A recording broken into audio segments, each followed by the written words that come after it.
หารือกับเมืองคณาสวะนะคะก็จะมีผู้ดำเนินรายการคือท่านดร.อรุณฉัตร ครุวณิชที่ปรึกษานายกองค์การบริหารส่วนจังหวัดลำปางและดร.ภัทรรัตน์พันประสิทธิ์นะคะนักวิจัยสถาบันนโยบายวิทยาศาสตร์เทคโนโลยีนวัตกรรม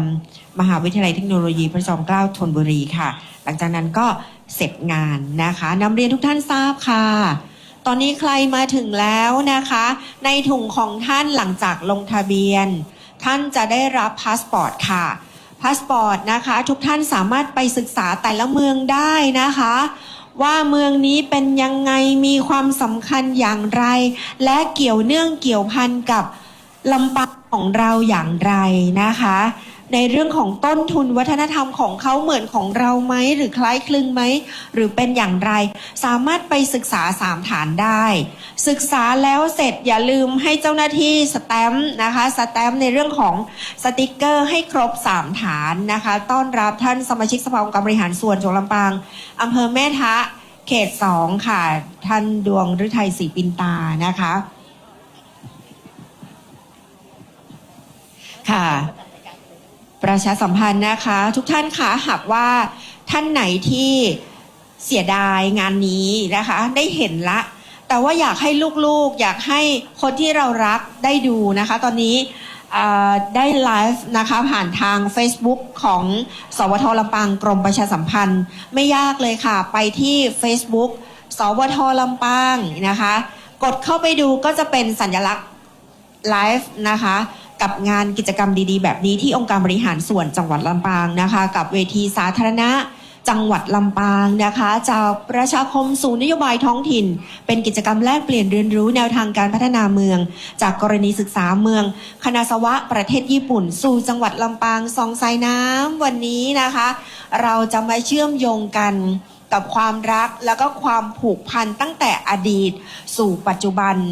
จังหวัดลำปางรวมไปถึงประเทศญี่ปุ่นของเรานะคะและประเทศไทยของเราซึ่งเชื่อมโยงกันและผูกพันกันมานานแล้วนะคะตั้งแต่อดีตและวันนี้ค่ะแน่นอนที่สุดเราจะไปเปิดโลกทัศน์พร้อมๆกันได้ศึกษาเรียนรู้ไปพร้อมๆกันกับเรื่องราวดีๆนะคะที่องค์การบริหารส่วนจังหวัดลำปางทุกท่านสามารถแชร์ลิงก์นะคะของสวท.ลำปางให้กับคนที่เรารักให้กับเพื่อนๆที่สถานศึกษาลูกๆใครเล่น Facebook อยู่นะคะไปที่หาเพื่อนแล้วพิมพ์คำว่าสอเสือวอแหวนททหารจุดลำปางสวท.ลำปางเนาะกรมประชาสัมพันธ์สามารถเข้าไปแชร์ลิงก์ไลฟ์นะคะงานนี้ให้กับเพื่อนๆรวมไปถึงทุกคนในสถานศึกษากลุ่มต่างๆได้เลยนะคะขอประชาสัมพันธ์ให้กับหัวหน้าส่วนราชการด้วยแล้วก็องค์กรต่างๆที่มาร่วมงานในวันนี้ด้วยสามารถแชร์ไลฟ์ของสวท.ลำปางนะคะให้เพื่อนๆได้ดูได้ค่ะอยู่ที่ไหนก็ฟังได้ฟังชัดทั่วไทยฟังไกลทั่วโลกนะคะ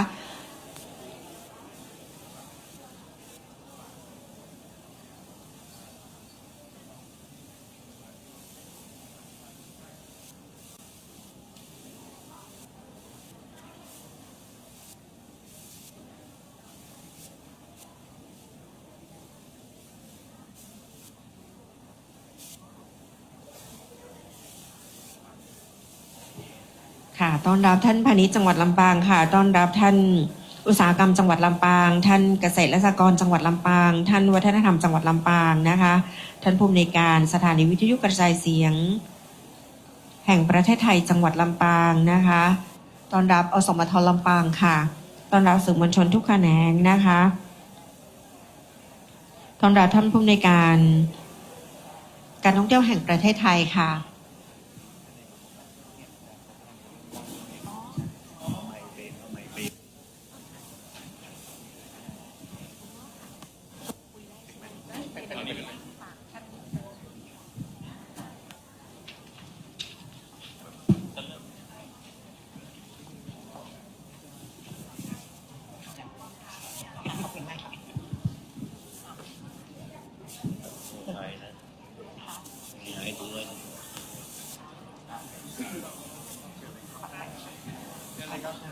รบกวนฝากไมค์กัน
เดี๋ยวเราไปฟัง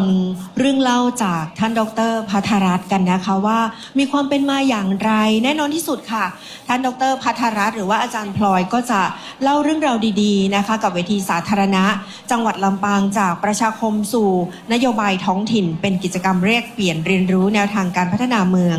นะคะแน่นอนนะคะสำหรับพี่น้องประชาชนชาวจังหวัดลำปางสามารถรับฟังได้นะคะเดี๋ยวท่านดร.ภัทรรัตน์หรือว่าอาจารย์พลอยก็จะมาเล่าเรื่องให้กับพวกเราได้ฟังกันนะคะถึงที่มา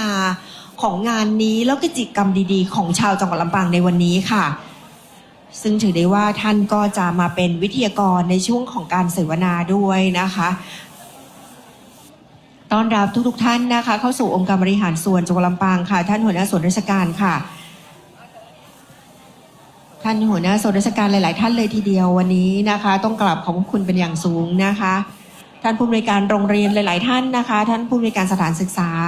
หลายๆท่านทีเดียวนะคะโอกาสนี้เรียนเชิญท่านดร.ภัทรรัตน์นะคะท่านได้พูดถึงกล่าวถึงนะคะเรื่องราวดีๆให้กับพี่น้องประชาชนชาวจังหวัดลำปางที่ฟังทางไลฟ์สพ.ลำปางได้รับรู้รับชมแล้วก็ได้ทราบกันในวันนี้เรียนเชิญท่านค่ะค่ะขอบคุณมากนะคะเดี๋ยวก็จะขออนุญาตทุกท่านนำชมนิทรรศการแบบเร็วๆนะคะหลักๆแล้วค่ะในส่วนของนิทรรศการที่ทางคณะผู้จัดงานได้ร่วมกันออกแบบอะค่ะก็คืออยู่ในโจทย์ที่ว่าจะทำอย่างไรให้ชาวลำปางเนี่ยรู้จักเมืองคานาซาวะแบบเร็วๆแล้วก็มองเห็นว่าใน หลายๆอย่างของคานาซาวะเนี่ยมีอะไรที่มีความเหมือนกันบ้างนะคะค่ะสำหรับในส่วนแรกก็จะเป็นเรื่องของการมีทุนทางวัฒนธรรมของเมืองคานาซาวะค่ะต้องบอกแบบนี้ก่อนว่าทำไมเราถึงจับคู่คานาซาวะกับลำปางค่ะเพราะว่าคานาซาวะเนี่ยเคยได้รับสมญานามว่าเป็นเกียวโตน้อยหรือว่า Little เกียวโตนะคะเกียวโตก็จะเป็นเมืองหลวงเก่าของญี่ปุ่นที่มีชื่อเสียงมากทีนี้เราก็เห็นว่าคานาซาวะเนี่ยไม่อยากจะเป็นแค่เกียวโตน้อยตลอดไปแต่ว่าต้องการเป็นคานาซาวะค่ะแล้วเราก็ต้องการให้บทเรียนตรงนี้กลายมาเป็นต้นแบบของลำปางด้วยเช่นกันคือลำปางอาจจะเป็นเมืองรองแต่ว่าลำปางก็มีทุนทางวัฒนธรรมมีความน่าสนใจมีลักษณะเฉพาะตัวของตัวเองที่สามารถเติบโตได้เช่นกันค่ะเพราะฉะนั้นสไลด์เหล่านี้ก็จะเป็นเรื่องของทุนทางวัฒนธรรมแล้วก็การที่จังหวัดเมืองคานาซาวะเนี่ยเริ่มต้นพัฒนาจากจุดนั้นนะคะไม่ว่าจะเป็นย่านเมืองเก่างานฝีมือเป็นต้นแล้วก็วัฒนธรรมแบบซามูไรในสมัยเอโดะของญี่ปุ่นค่ะอันนี้ก็จะเป็นส่วนนิทรรศการในส่วนแรกนะคะทีนี้ในส่วนต่อมาเราก็ฉายภาพให้เห็นถึงงานหัตถกรรมที่สำคัญของคานาซาวะนะคะก็เห็นว่าจะคล้ายคลึงกับของลำปางมากเลยค่ะคือคานาซาวะก็จะมีผลิตภัณฑ์ที่สำคัญก็คือผ้าทอคากะยูเซนนะคะแล้วก็มีเซรามิกที่เรียกว่าคูตานิแวร์หรือว่าเครื่องถ้วยคูตานิค่ะและนอกจากนี้คานาซาวะยังผลิตทองคำเปลวด้วยค่ะสำคัญมากเพราะว่ามีสัดส่วนการผลิตมากถึงประมาณ90%ของทั้งประเทศญี่ปุ่นเลยค่ะนี่ก็เป็นทุนทางวัฒนธรรมที่สำคัญที่เมืองได้พยายามส่งเสริมสนับสนุนแล้วก็ต่อยอดอย่างเป็นระบบค่ะในส่วนต่อมานะคะก็จะเห็นว่าเป็นเรื่องของพื้นที่เมืองเก่านะคะที่คานาซาวะเนี่ยได้อนุรักษ์เอาไว้ซึ่งการอนุรักษ์พื้นที่เมืองเก่าของคานาซาวะเนี่ยก็จะทำผ่านการออกข้อบังคับกฎหมายข้อควบคุมต่างๆคือทำให้ย่านเก่าเนี่ยได้ถูกอนุรักษ์เอาไว้แต่ในขณะเดียวกันก็คือมีการต่อยอดไปสู่การออกแบบภูมิทัศน์เมืองที่สวยงามด้วยไปพร้อมๆกันซึ่งพื้นที่เก่าแล้วก็ภูมิทัศน์ของเมืองก็ได้กลายมาเป็นอีกทุนที่สำคัญของคานาซาวะเช่นกันค่ะซึ่งเราก็มองเห็นว่าลำปางก็มีพื้นที่ทางย่านเมืองเก่ารวมถึงพื้นที่ริมน้ำสาธารณะที่คล้ายกับคานาซาวะและเราก็อาจจะมองคานาซาวะเป็นต้นแบบตรงนี้ได้เช่นกันค่ะ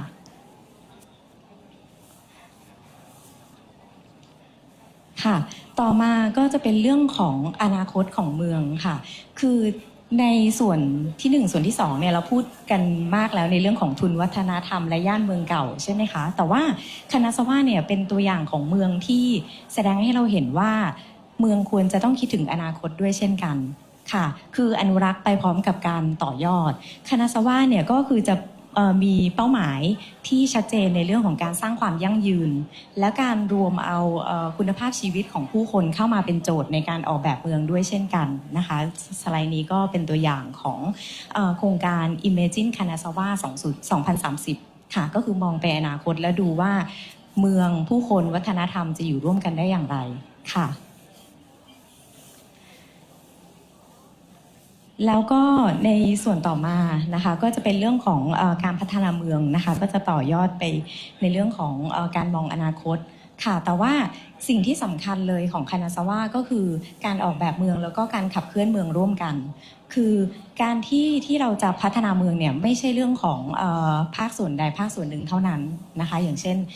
รัฐบาลส่วนท้องถิ่นเนี่ยเป็นแกนหลักที่สำคัญแน่นอนนะคะแต่ว่าคานาซาวะเนี่ยก็ได้มีคณะกรรมการของเมืองหรือว่าคณะกรรมการในการขับเคลื่อนพัฒนาเมืองด้วยเช่นกันซึ่งตรงนี้เป็นการรวมเอาทั้งภาคธุรกิจภาคเอกชนมหาวิทยาลัยในพื้นที่แล้วก็แน่นอนว่าภาคประชาสังคมค่ะก็คือส่วนผสมนี้จะเป็นส่วนผสมที่เรียกว่าสมบูรณ์แบบเพราะว่าในการพัฒนาเมืองไปด้วยกันเติบโตไปด้วยกันเนี่ยไม่ใช่เป็นหน้าที่ของใครเท่านั้นคนใดคนหนึ่งเท่านั้นค่ะแต่พอทุกคนรู้สึกว่าตัวเองเป็นเจ้าของการออกแบบเมืองทุกคนก็จะรู้สึกว่าอยากจะทำอะไรให้กับเมืองอย่างจริงจังและตรงนี้คือบทเรียนที่ยั่งยืนและก็ระยะยาวที่เรามองเห็นจากคานาซาวะค่ะก็จะเป็นภาพรวมของนิทรรศการในวันนี้นะคะแล้วก็อยากจะให้ทุกท่านได้ลองมาเดินแล้วก็เยี่ยมชมดูด้วยเช่นกันค่ะขอบคุณมากค่ะ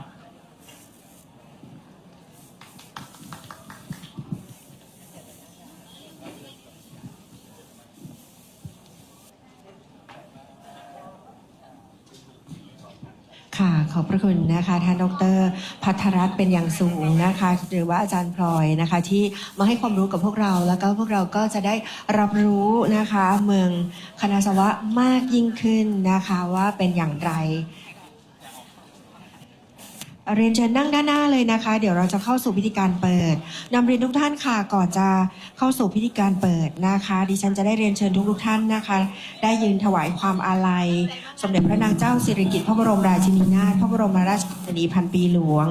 และถวายความอาลัยแด่สมเด็จพระเจ้าลูกเธอเจ้าฟ้าพัชรกิติยาภานเรศธิราเทพยวดีกรมหลวงราชสารินีสิริพัฒน์มหาวชรราชธิดาพร้อมๆกันเป็นระยะเวลา1 นาทีนะคะเรียนเชิญทุกท่านนั่งด้านหน้าเลยนะคะทางด้านหอการค้าเรียนเชิญพี่อีฟค่ะเรียนเชิญพี่มานัทจากปูนซีเมนต์ลำปางนะคะเรียนเชิญนั่งโต๊ะด้านหน้าเลยนะคะเรียนเชิญค่ะโต๊ะด้านหน้ายังว่างทุกท่านคะเรียนเชิญได้เลยค่ะ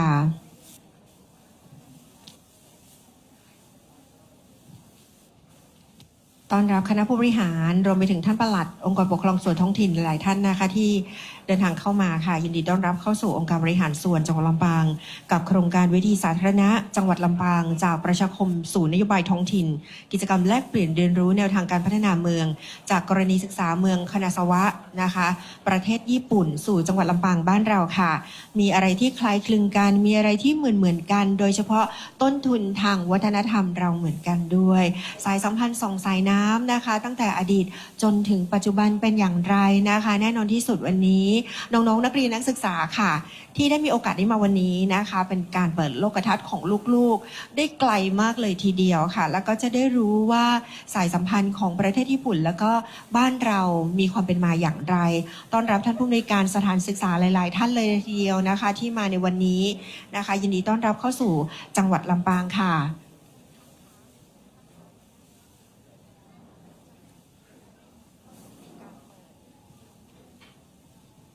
ทุกท่านคะด้านหน้ายังนั่งไม่เต็มเลยนะคะเรียนเชิญทางด้านหอการค้าจังหวัดลำปางพี่อีฟคะเรียนเชิญทางด้านหอค่ะด้านหน้าเลยนะคะพี่อีฟคะค่ะเรียนเชิญค่ะขอบพระคุณค่ะหอการค้าจังหวัดลำปางค่ะเรียนเชิญท่านปลัดนะคะขออภัยนะคะด้านหน้าที่ยังว่างๆอยู่นะคะขอประทานอภัยนะคะเนื่องจากเมื่อกี้นะคะหลายท่านไปศึกษา3 ฐานที่อยากรู้นะคะว่าเป็นอย่างไรสายสัมพันธ์ของเราเป็นอย่างไรนะคะวันนี้ก็ได้สแตมป์นะคะณจุดต่างๆแล้วแต่ต้องครบ3 ที่นะคะถึงจะได้แลกรางวัลได้นะคะในช่วงท้ายๆเนาะเราจะไปรางวัลด้วยกันนะคะ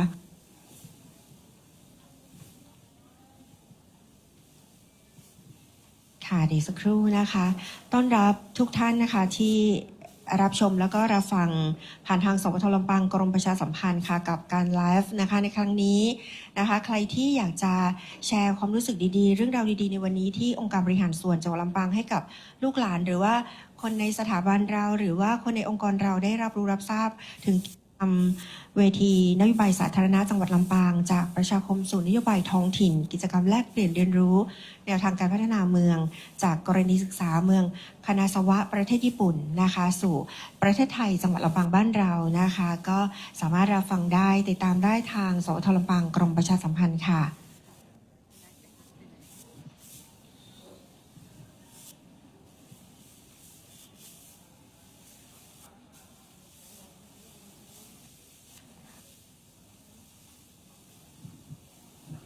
ค่ะเดี๋ยวสักครู่นะคะทุกท่านค่ะอย่าลืมนะคะปิดเสียงโทรศัพท์ด้วยเราจะยืนสงบนิ่งเพื่อถวายความอาลัยนะคะสักครู่นะคะอย่าลืมนะคะปิดโทรศัพท์มือถือด้วยช่วงสงบนิ่งเป็นระยะเวลา1 นาทีนะคะเดี๋ยวโทรศัพท์ของท่านใดเสียงดังขึ้นมานะคะก็จะทุกคนก็จะหันมามองทุกท่านนะคะเพราะฉะนั้นปิดเสียงโทรศัพท์มือถือด้วยนะคะ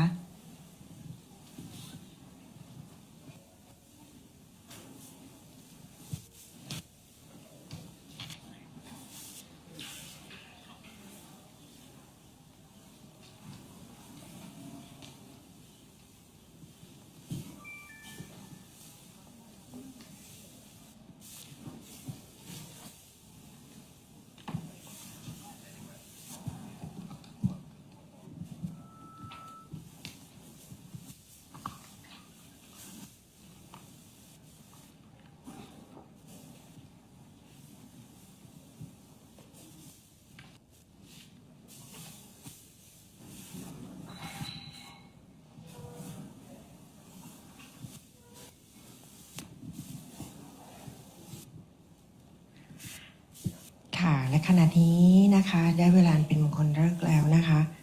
โอกาสนี้ขอเรียนเชิญทุกท่านลุกขึ้นยืนค่ะเพื่อสงบนิ่งถวายความอาลัยแด่สมเด็จพระนางเจ้าสิริกิติ์พระบรมราชินีนาถพระบรมราชชนนีพันปีหลวงและถวายความอาลัยแด่สมเด็จพระเจ้าลูกเธอเจ้าฟ้าพัชรกิติยาภานเรนทิราเทพพยาวดี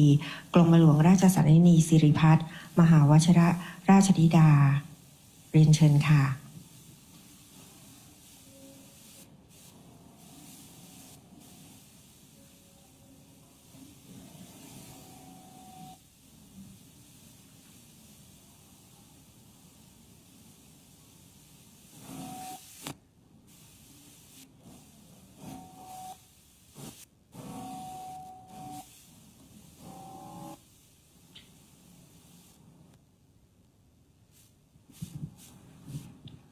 ขอบพระคุณค่ะ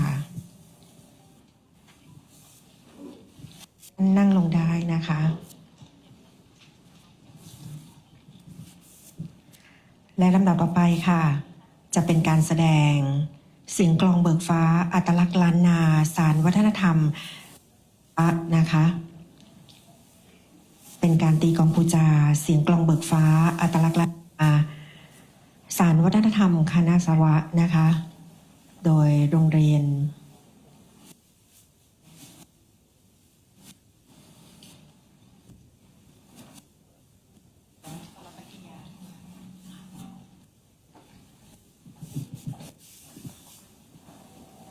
ซึ่งเป็นการแสดงของน้องๆเมืองปานวิทยานะคะกับโรงเรียนเมืองปานวิทยาค่ะ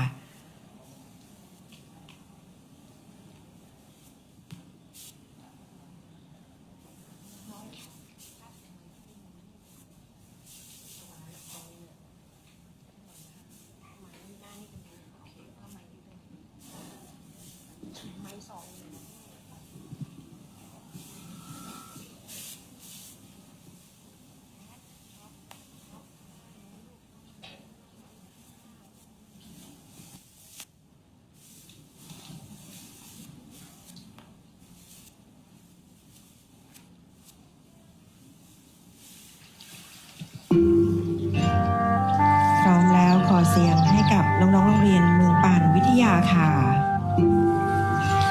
ท่ามกลางขุนเขาแห่งดอยผิวฟิน และผืนป่าต้นน้ำอันอุดมสมบูรณ์ของเมืองปานต้นน้ำแม่มอน จากภูผาไหลมาเป็นน้ำตกแจซ่อนก่อกำเนิดชีวิตผู้คนหลากหลายชาติพันธุ์ทั้งชาวล้านนาและชาวมุ่ง ที่ดำรงวิถีชีวิตอย่างเคารพธรรมชาติและบรรพชน นับแต่อดีตผู้คนเจียวว่าผืนป่าภูเขาและสายน้ำล้วนมีจิตวิญญาณผู้พิทักษ์คอยปกป้องรักษา การเวลาผ่านไป แสงธรรมแห่งพระพุทธศาสนาได้ส่องสว่างหล่อหลอมศรัทธาของผู้คนเพื่อดำรงชีวิตอย่างเกื้อกูลต่อธรรมชาติ เสียงกลองปูจาจึงดังกึกก้องขึ้น เพื่อปูจาพระรัตนตรัยและประกาศศรัทธาแห่งผู้คนต่อผืนป่าต้นน้ำบัดนี้ขอเชิญทุกท่านร่วมสัมผัสเรื่องราวแห่งศรัทธาผ่านการแสดงชุดกึกก้องกองปูจาศรัทธาแห่งกรุงไทย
เสียงปรบมือให้กับเมืองปานวิทยาค่ะ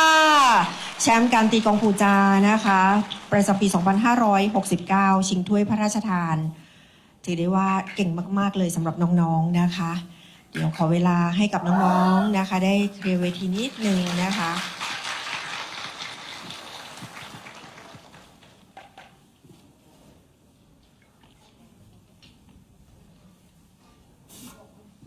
ค่ะดีสักครู่นะคะให้กับน้องๆได้เคลียร์เวทีนิดนึงนะคะจะนำทุกท่านเข้าสู่พิธีเปิดโครงการเวทีนโยบายสาธารณะจังหวัดลำปางจากประชาคมสู่นโยบายท้องถิ่นกิจกรรมแลกเปลี่ยนเรียนรู้แนวทางการพัฒนาเมืองจากกรณีเมืองคานาซาวะประเทศญี่ปุ่นนะคะสู่สองแม่น้ำนะคะสายสัมพันธ์อันดีงามตั้งแต่อดีตจนถึงปัจจุบันค่ะ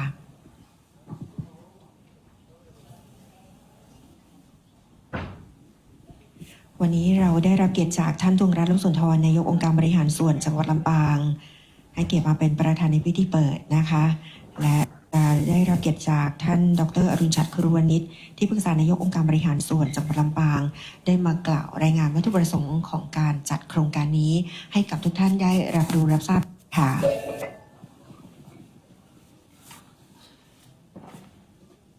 เก่งมากๆเลยนะคะสำหรับน้องๆโรงเรียนเมืองปานวิทยาก็จะเห็นความคืบหน้าแล้วก็พัฒนาการของน้องๆในการตีกองปูจานะคะไม่ว่าจะผสมผสานเรื่องราวตั้งแต่อดีตจนถึงณปัจจุบันนะคะถ่ายทอดในการตีกองปูจาซึ่งเป็นอัตลักษณ์ของคนลำปางถ้าพูดกองปูจานะคะก็มีแต่เฉพาะจังหวัดลำปางเท่านั้นแต่กองสวัสดิ์ชัยนะคะก็จะมีอยู่หลายๆพื้นที่นะคะโดยเฉพาะล้านนาของเราด้วยแต่กองปูจาจะเป็นอัตลักษณ์นะคะสัญลักษณ์ของคนลำปางเลยถ้าพูดถึงกองปูจาก็ต้องนึกถึงจังหวัดลำปางบ้านเราค่ะ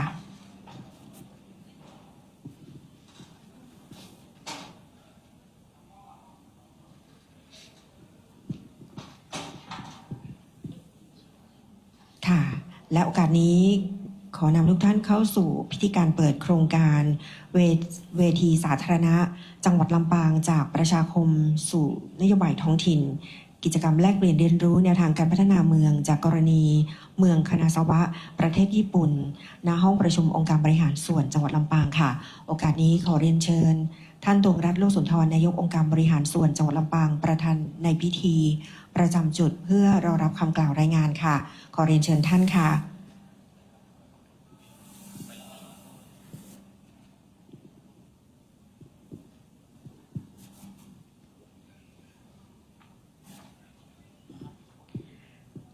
และโอกาสนี้ขอเรียนเชิญท่านดร.อรุณชัด ครุวณิชที่ปรึกษานายกองค์การบริหารส่วนจังหวัดลำปาง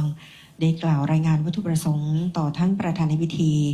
และทุกท่านที่มาร่วมงานในวันนี้ขอเรียนเชิญท่านค่ะ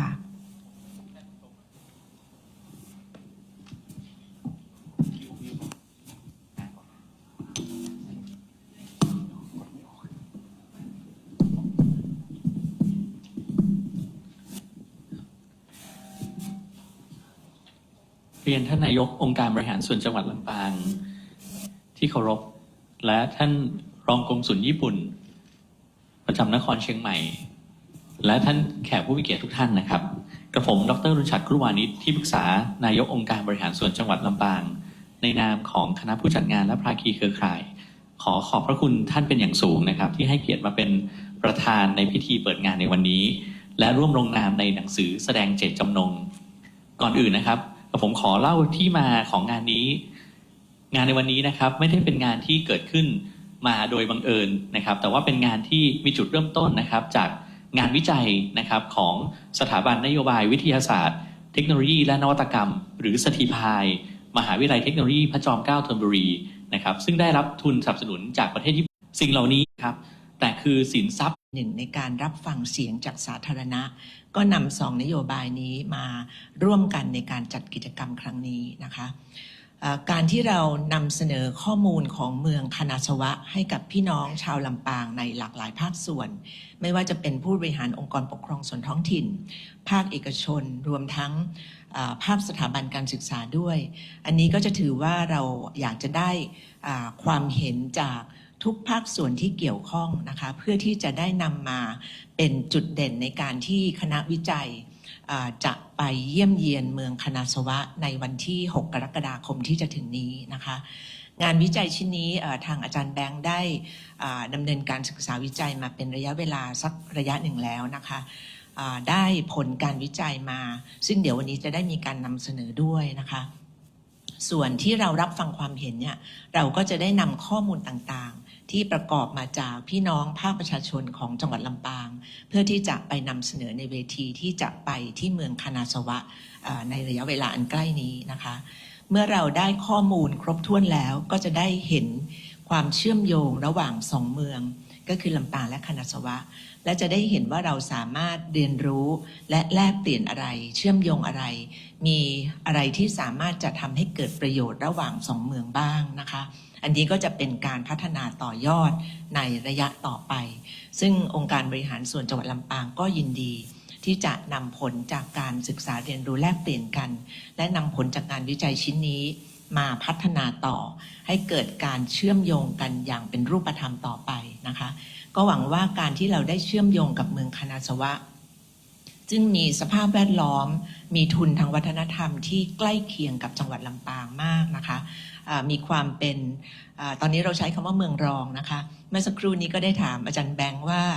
ความเป็นเมืองรองของคณาสวะเนี่ยถือเป็นเพนพอยต์หรือถือเป็นจุดเด่นนะคะก็ได้รับคำตอบที่น่าประทับใจนะคะอาจารย์แบงค์แจ้งว่าถือว่าเป็นจุดเด่นเพราะเราสามารถเลือกคนที่จะเข้ามาที่เมืองรองของเราได้เลือกคุณภาพได้ในขณะที่เมืองใหญ่ๆที่เขาพัฒนาไปแล้วอันนั้นอาจจะทางเลือกน้อยเพราะว่าด้วยความเป็นเมืองใหญ่คนก็จะเข้ามาเยอะนะคะเพราะฉะนั้นเราก็มีจุดเด่นตรงนี้ความเป็นเมืองที่มีทุนทางวัฒนธรรมแบบของเราสามารถที่จะพัฒนาเป็นจุดเด่นดึงดูดให้คนมาเยี่ยมชมลำปางให้มาเห็นจุดเด่นของจังหวัดลำปางได้ซึ่งอันนี้ก็จะเป็นเรื่องที่เราจะร่วมกันพัฒนาต่อไปกับสถาบันสติภายนะคะก็หวังว่าการจัดประชุมรับฟังความเห็นเวทีสาธารณะในวันนี้จะเป็นประโยชน์สำหรับคณะนักวิจัยที่จะนำไปศึกษาและเปลี่ยนเรียนรู้กันคนละไม้คนละมือในการพัฒนาจังหวัดลำปางของเราร่วมกันต่อไปค่ะวันนี้ก็ต้องขอบพระคุณทุกภาคส่วนอีกครั้งหนึ่งนะคะแล้วก็ขอเปิดโครงการนะคะเวทีนโยบายสาธารณะจังหวัดลำปางจากประชาคมสู่นโยบายท้องถิ่นนะคะขอให้การจัดงานในครั้งนี้บรรลุวัตถุประสงค์และให้เราได้รับผลสำเร็จอย่างเป็นรูปธรรมเพื่อพัฒนาจังหวัดของเราร่วมกันต่อไปค่ะขอบพระคุณค่ะค่ะขอบคุณท่านตรงรัฐสุนทรในองค์การบริหารส่วนจังหวัดลำปางท่านยังอยู่บนเวทีนะคะขออนุญาตให้กับน้องๆได้จัดเตรียมเวทีนะคะลำดับต่อไปจะเป็นพิธีลงนามแสดงเจตจำนงนะคะความร่วมมือระหว่างองค์การบริหารส่วนจังหวัดลำปางและสถาบันนโยบายวิทยาศาสตร์เทคโนโลยีและนวัตกรรมมหาวิทยาลัยเทคโนโลยีพระจอมเกล้าธนบุรีนะคะในการขับเคลื่อนการพัฒนาเมืองจังหวัดลำปางค่ะ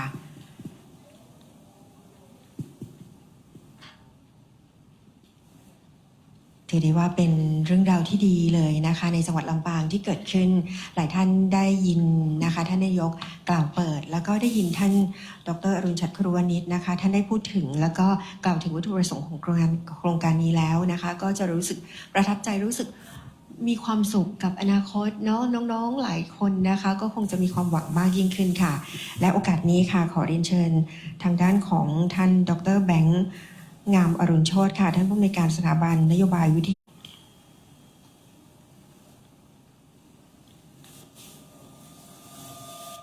ค่ะขออนุญาตส่งท่านนะคะจรดปากกาแล้วก็มองกล้องพี่ๆนักข่าวสื่อมวลชนทุกแขนงค่ะ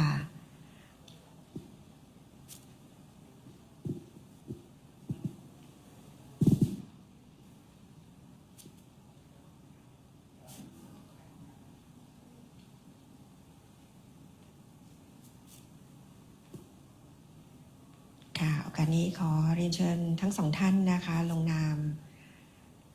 ในหนังสือเจตจำนงความร่วมมือระหว่างองค์การบริหารส่วนจังหวัดลำปางและสถาบันนโยบายวิทยาศาสตร์เทคโนโลยีและนวัตกรรมมหาวิทยาลัยเทคโนโลยีพระจอมเกล้าธนบุรีในการขับเคลื่อนพัฒนาลำปางของเรานะคะเรียนเชิญค่ะ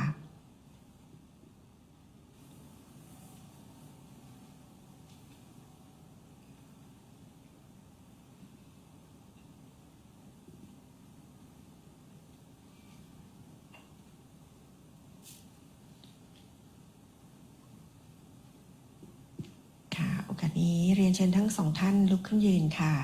เพื่อบันทึกภาพนะคะเดี๋ยวสักครู่ดิฉันก็จะได้เรียนเชิญ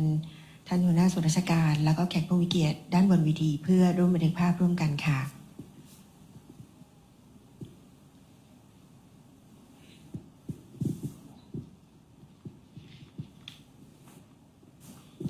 โอกาสนี้ดิฉันขอเรียนเชิญท่านประธานหอการค้าจังหวัดลำปางอุตสาหกรรมจังหวัดลำปางนะคะท่านผู้มีเกียรติรวมไปถึงท่านสมาชิกสภาองค์การบริหารส่วนจังหวัดลำปางค่ะเรียนเชิญท่านทานาฮิโร่สุกิคินะคะเรียนเชิญค่ะท่านรองกงสุลญี่ปุ่นณนครเชียงใหม่นะคะด้านบนเวทีค่ะ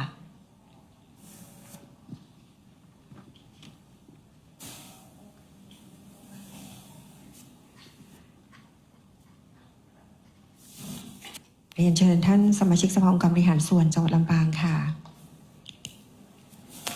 เรียนเชิญท่านที่ปรึกษาสมพรนาคพิทักษ์นะคะเรียนเชิญท่านปลัดรักษาการปลัดองค์การบริหารส่วนจังหวัดลำปางค่ะเรียนเชิญท่านประธานหอการค้าจังหวัดลำปางค่ะเรียนเชิญท่านหัวหน้าส่วนราชการนะคะท่านอุตสาหกรรมดิฉันไม่ได้เอ่ยชื่อท่านใดต้องขออภัยมาณโอกาสนี้เรียนเชิญแถวหน้าทั้งแถวเลยนะคะเรียนเชิญทุกท่านค่ะเรียนเชิญค่ะ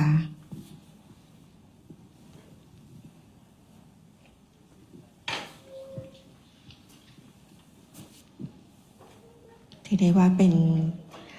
สิ่งที่ดีแล้วก็เรื่องราวดีๆที่เราจะประกาศให้กับพี่น้องประชาชนชาวจังหวัดลำปางได้รับรู้รับทราบกันนะคะถึงโครงการแล้วก็พิธีลงนามในหนังสือแสดงเจตจำนงนะคะกับความร่วมมือในการขับเคลื่อนการพัฒนาเมืองลำปางโดยองค์การบริหารส่วนจังหวัดลำปางนะคะแล้วก็ทางด้านของ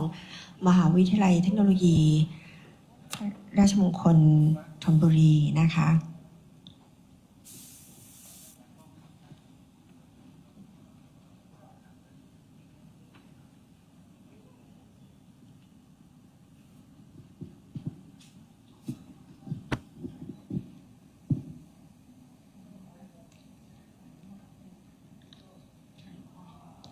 ค่ะ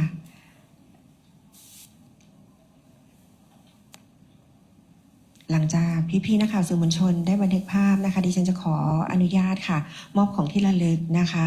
โดยท่านตรงรัตน์ โลกสุนทรนายกองค์การบริหารส่วนจังหวัดลำปางจะมอบของที่ระลึกเพื่อเป็นการขอบคุณให้กับท่านดร.แบงค์งามอรุณโชตินะคะท่านผู้อำนวยการสถาบันนโยบายวิทยาศาสตร์เทคโนโลยีและนวัตกรรมมหาวิทยาลัยเทคโนโลยีพระจอมเกล้าธนบุรีนะคะรวมไปถึงท่านทากาฮิโร่สุกิคินะคะรองกงสุลญี่ปุ่นนครเชียงใหม่ค่ะ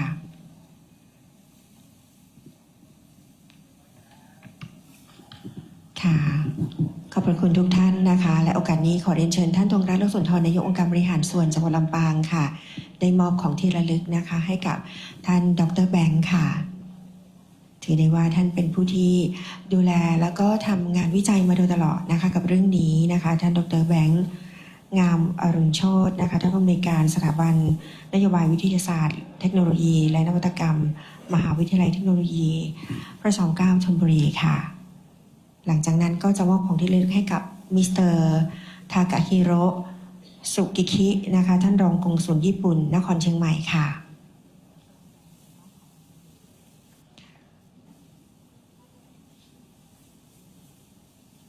ค่ะท่านดร.แบงก์ก็มีของที่ระลึกมอบให้กับท่านนายกเช่นเดียวกันนะคะ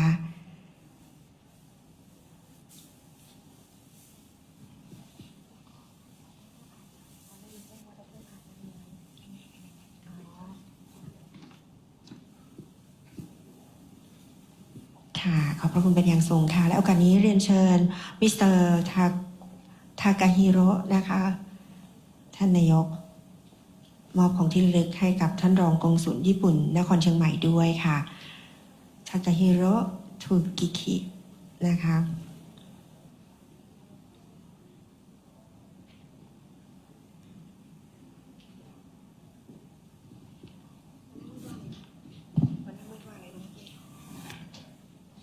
ค่ะขอบพระคุณเป็นอย่างสูงค่ะ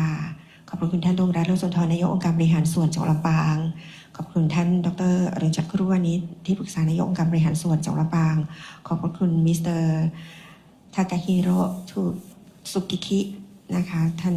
รองกงสุลญี่ปุ่นนครเชียงใหม่ค่ะและวันนี้นะคะท่านมิสเตอร์ทากาฮิโร่ทูกิคินะคะท่านรองกงสุลญี่ปุ่นนครเชียงใหม่ท่านก็จะได้มาบรรยายพิเศษในหัวข้อความสัมพันธ์ระหว่าง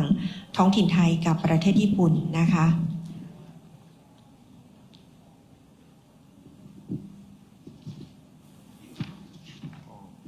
เดี๋ยวเราก็จะได้รับทราบกันนะคะโอกาสนี้ขอเสียงปรบมือให้กับมิสเตอร์ทากาฮิโร่ทุสุกิคินะคะท่านรองกงสุลญี่ปุ่นนครเชียงใหม่ค่ะได้มาบรรยายนะคะในหัวข้อพิเศษค่ะความสัมพันธ์ระหว่างท้องถิ่นไทยกับประเทศญี่ปุ่นค่ะ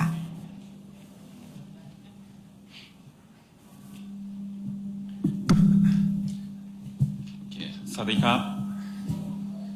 เรียนท่านดวงรัตน์โลสุนทรนายกองค์การบริหารส่วนจังหวัดลำปางดร.อรุณจักรครุวานิชที่ปรึกษาองค์การบริหารส่วนจังหวัดลำปางดร.แบงค์งามอรุณโชติผู้อำนวยการสถาบันนโยบายวิทยาศาสตร์เทคโนโลยีและนวัตกรรมมหาวิทยาลัย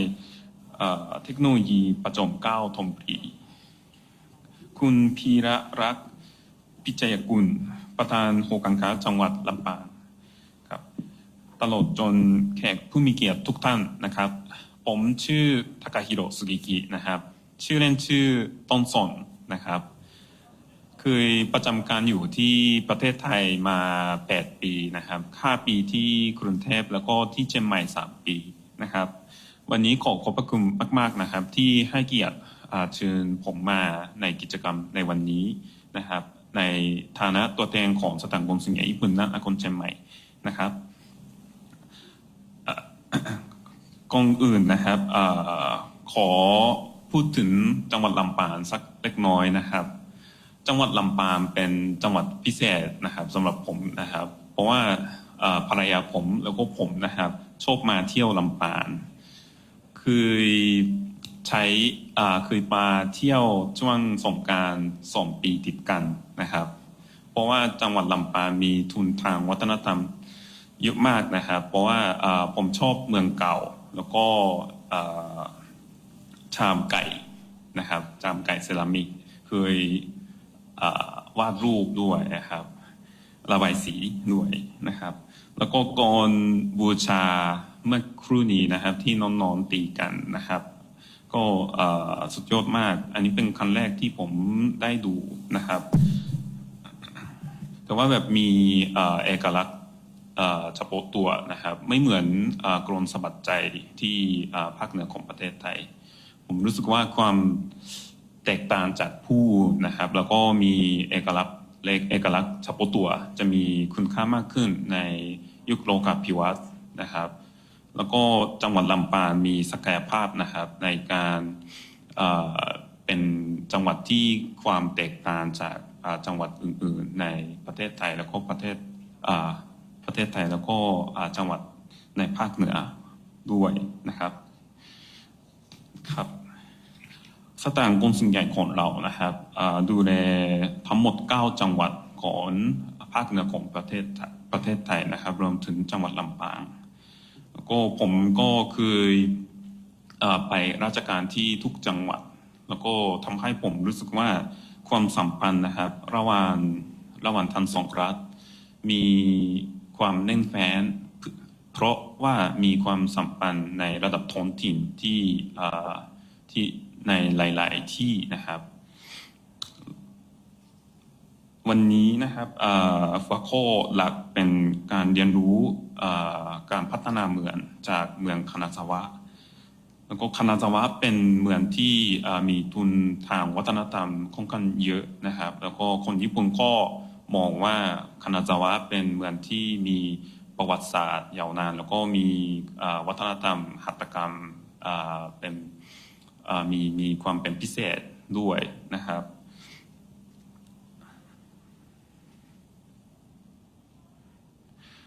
วันนี้นะครับผมสำหรับข้อมูลของเมืองคานาซาวะนะครับเมื่อครู่นี้อาจารย์พัทรรัตน์ก็อธิบายละเอียดแล้วก็เข้าใจว่าต่อไปนี้ก็มีเซสชั่นที่อธิบายถึงความสำคัญแล้วก็ข้อมูลของเมืองคานาซาวะนะครับเพราะฉะนั้นผมในเวลาสั้นๆนี้นะครับผมขอเน้นเรื่องความสัมพันธ์ท้องถิ่นของประเทศไทยกับประเทศญี่ปุ่นแล้วก็ความเกี่ยวข้องของภาครัฐแล้วก็ภาคเอกชนของญี่ปุ่นกับท้องถิ่นของประเทศไทยนะครับก่อนอื่นนะครับผมขอเริ่มจากภาพรวมก่อนนะครับความสัมพันธ์ทางการทูตระหว่างญี่ปุ่นกับไทยนะครับมีความยาวนานตั้งแต่ประมาณพศ2430 ปีนะครับแล้วก็ปีหน้าจะครบรอบ140 ปีนะครับแล้วก็ความสัมพันธ์นี้นะครับมีความแน่นแฟ้นเพราะว่ามีความสัมพันธ์ระหว่างท้องถิ่นกับท้องถิ่นของไทยกับญี่ปุ่นนะครับ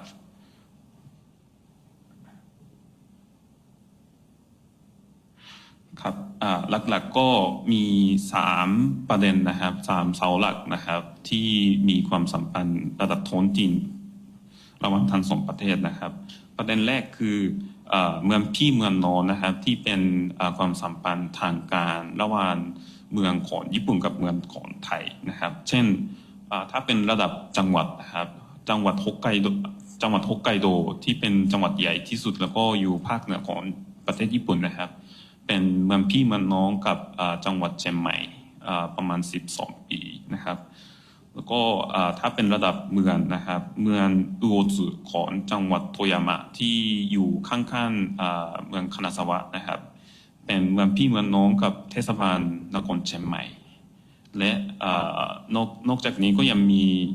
ความสัมพันธ์กับจังหวัดฟุกุโอกะที่เป็นจังหวัดภาคใต้ของญี่ปุ่นกับกรุงเทพมหานครนะครับจริงๆแล้วก็มีหลายๆคู่อยู่นะครับแล้วก็ประเด็นที่2นะครับเป็นความสัมพันธ์ระหว่างแนวความคิดของนโยบายนะครับคืออันนี้เป็นเรื่องที่ค่อนข้างดังอาจจะทุกท่านรู้จักนะครับว่าโครงการโอโตะของประเทศไทยเอาเป็นมีรากฐานจากแนวความคิดของจังหวัดเล็กๆของญี่ปุ่นนะครับจังหวัดโออิตะซึ่งมีโครงการ1 หมู่บ้าน1 ผลิตภัณฑ์แล้วก็นายกทักษิณนะครับเอามาปรับใช้ที่ประเทศไทยประมาณต้นของคศ2000หรือ2001นะครับแล้วก็ประเด็นสุดท้ายประเด็นที่3นะครับมีความสัมพันธ์กับรัฐบาลญี่ปุ่นกับบริษัทเอกชนของญี่ปุ่นนะครับกับท้องถิ่นของประเทศไทยนะครับประเทศไทยคือได้รับการลงทุนจากบริษัทญี่ปุ่นจำนวนค่อนข้างเยอะนะครับแล้วก็ปัจจุบันก็ประมาณ 6,000 กว่าบริษัทญี่ปุ่นดำเนินกิจการที่ประเทศไทยแล้วก็ถ้าเป็นภาคเหนือของประเทศไทยนะครับที่นิคมอุตสาหกรรมลำพูนนะครับประมาณ40 บริษัทดำเนินธุรกิจอยู่นะครับซึ่งมีความทำให้มีความร่วมมือในด้านเศรษฐกิจลึกซึ้งมากขึ้นนะครับเรื่องที่ผมจะนำเสนอวันนี้นะครับมีความเกี่ยวข้องกับประเด็นที่3ประเด็นที่เล่าให้ฟังเมื่อกี้1 ประเด็นหรือว่าแบบหลายประเด็นนะครับโอเคครับโอเคเรื่องแรกนะครับผมขอเล่าเรื่องของเมืองพี่เมืองน้อง3 คู่ก่อนนะครับคู่แรกเป็นเมืองอุโอจุของจังหวัดโทยามะซึ่งอยู่ซึ่งติดกับทะเลญี่ปุ่นแล้วก็อยู่ใกล้ๆกับเมืองคานาซาวะนะครับมีเป็นเมืองพี่เมืองน้องกับเทศบาลนครเชียงใหม่นะครับตั้งแต่พศ2532แล้วก็อยากให้ทุกท่านเห็นนะครับว่า จุดเริ่มต้นของเมืองพี่เมืองน้องระหว่างสองประเทศระหว่างสองเมืองนะครับอยู่ที่ภาคธุรกิจซึ่งบริษัททำเซรามิกของเมืองอู่จือนะครับเข้ามาลงทุนในจังหวัดลำพูนแล้วก็มีการแลกเปลี่ยนของคนนะครับทำให้เมืองอู่จือนะครับสนใจจะเป็นเมืองพี่เมืองน้องกับเทศบาลนครเชียงใหม่แล้วก็ทำลงนามข้อตกลงขึ้นมานะครับ หลังจากมีการแลกเปลี่ยนอย่างเป็นทางการนะครับก็มีแลกเปลี่ยนรูปธรรมตามมานะครับซึ่งนักศึกษาของทั้งสองเมืองนะครับไปมาหาสู่ซึ่งกันและกันแล้วก็แลกเปลี่ยนวัฒนธรรมและแลกเปลี่ยนถึงในด้านบริบาลแล้วก็พยาบาลด้วยนะครับอันนี้เป็นความสัมพันธ์ที่ไม่ใช่ว่าแบบฝ่ายใดฝ่ายหนึ่งเป็นผู้สอนแต่ว่าแบบความสัมพันธ์ที่ทั้งสองฝ่ายนะครับเรียนรู้ซึ่งกันและกันนะครับอันนี้เป็นคู่ที่เป็นภาคเหนือของประเทศไทยแล้วก็จุดเริ่มต้นเป็นเครื่องดินเผาซึ่งจังหวัดลำปางก็เป็นเมืองที่ขึ้นชื่อกับเครื่องดินเผาใช่ไหมครับเพราะฉะนั้นผมรู้สึกว่าจังหวัดลำปางก็มีศักยภาพที่จะเชื่อมโยงกับเมืองต่างๆของญี่ปุ่นนะครับที่ขึ้นชื่อกับเรื่องเครื่องดินเผาเช่นกันนะครับโอเคต่อไปนะครับคู่ที่สองนะครับเป็นจังหวัดระดับจังหวัดซึ่งเป็นจังหวัดฮอกไกโดกับจังหวัดเชียงใหม่นะครับคู่นี้นะครับลงนามข้อตกลงในปีพ.ศ. 2556นะครับสำหรับฮอกไกโดนะครับจังหวัดเชียงใหม่เป็นจังหวัดแรกที่ลงนามเป็นเมืองพี่เมืองน้องในประเทศอาเซียนแล้วก็สำหรับเชียงใหม่ก็ฮอกไกโดเป็นจังหวัดแรกที่เป็นเมืองพี่เมืองน้องนะครับจุดเริ่มต้นเป็นเที่ยวบินตรงระหว่างกรุงเทพกับฮอกไกโดนะครับทำให้มีคนไปมาหาสู่กันเพิ่มขึ้นแล้วก็บางส่วนก็ขึ้นมาที่เชียงใหม่แล้วเห็นว่าเชียงใหม่นะครับมีความคล้ายกันกับฮอกไกโดซึ่งทั้งสองจังหวัดเป็นจังหวัดที่อยู่ภาคเหนือของประเทศแล้วก็พื้นที่นะครับจริงๆแล้วฮอกไกโดเป็นจังหวัดที่ใหญ่ที่สุดที่ญี่ปุ่นแล้วก็ผมเข้าใจว่าเชียงใหม่ก็เป็นจังหวัดที่ใหญ่ที่สุดในประเทศไทยนะครับแล้วก็ทั้งสองจังหวัดก็ขึ้นชื่อกับธรรมชาติที่อุดมสมบูรณ์แล้วก็การเกษตรแล้วก็ดอกไม้ใช่ไหมครับดอกไม้เมืองแห่งดอกไม้ซึ่งทำให้มีความคล้ายคลึงกันมีช่องทางความร่วมมือกันเพิ่มมากขึ้นทำให้มีการแลกเปลี่ยนในเรื่องเทคโนโลยีเกษตรแล้วก็ระหว่างมหาวิทยาลัยฮอกไกโดกับมหาวิทยาลัยเชียงใหม่ก็เกิดขึ้นตามนะครับคือบทเรียนที่สามารถเรียนรู้จากคู่นี้นะครับก็เป็นคู่ที่มีความคล้ายคลึงกันนะครับย่อมมีความการแลกเปลี่ยนลึกซึ้งมากขึ้นนะครับแล้วก็สำหรับฮอกไกโดกับเชียงใหม่นะครับสิ่งที่น่าสนใจก็คือภาคเอกชนนะครับมีบทบาทสำคัญซึ่งหอการค้าของเมืองโอบิฮิโร่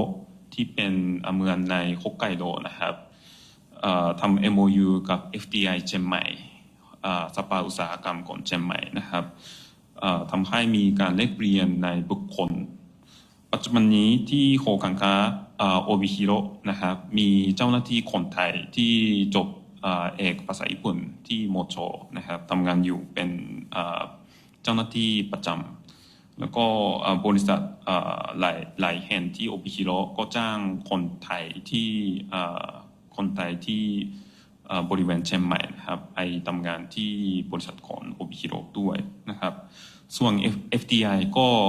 ส่ง บุคลากรไปที่โอบิฮิโรเพื่อเรียนรู้เรื่องเทคโนโลยีปศุสัตว์แล้วก็นำมาใช้ประโยชน์ที่กลับมาที่เชียงใหม่ด้วยนะครับโอเคต่อไปเป็นคู่ที่3นะครับคู่ที่3คือเทศบาลแม่สายของจังหวัดเชียงรายกับเมืองยูกิของจังหวัดอิบารากินะครับเป็นเมืองพี่เมืองน้องกันนะครับ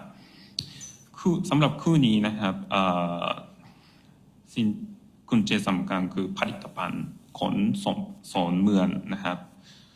เมืองยูกินะครับขึ้นชื่อกับผ้าไหมยูกิซุมุกิอันนี้เป็นผ้าไหมพิเศษที่ใช้เทคนิคดั้งเดิมของเมืองยูกินะครับแล้วก็สำหรับแม่สายก็ขึ้นชื่อกับผ้าไหม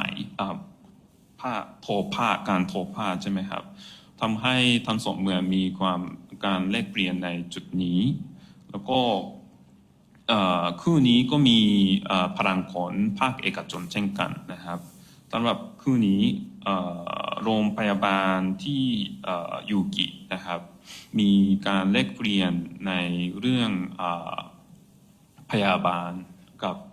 โรงพยาบาลที่แม่สายก็โรงพยาบาลและเทศบาลของแม่สายนะครับก็ส่งบุคลากรไปที่ยูกิแล้วทำให้เขาเรียนรู้เรื่องพยาบาลแล้วก็ภาษาญี่ปุ่นแล้วกลับมาเป็นช่องทางการแลกเปลี่ยนระหว่างทั้งสองเมือง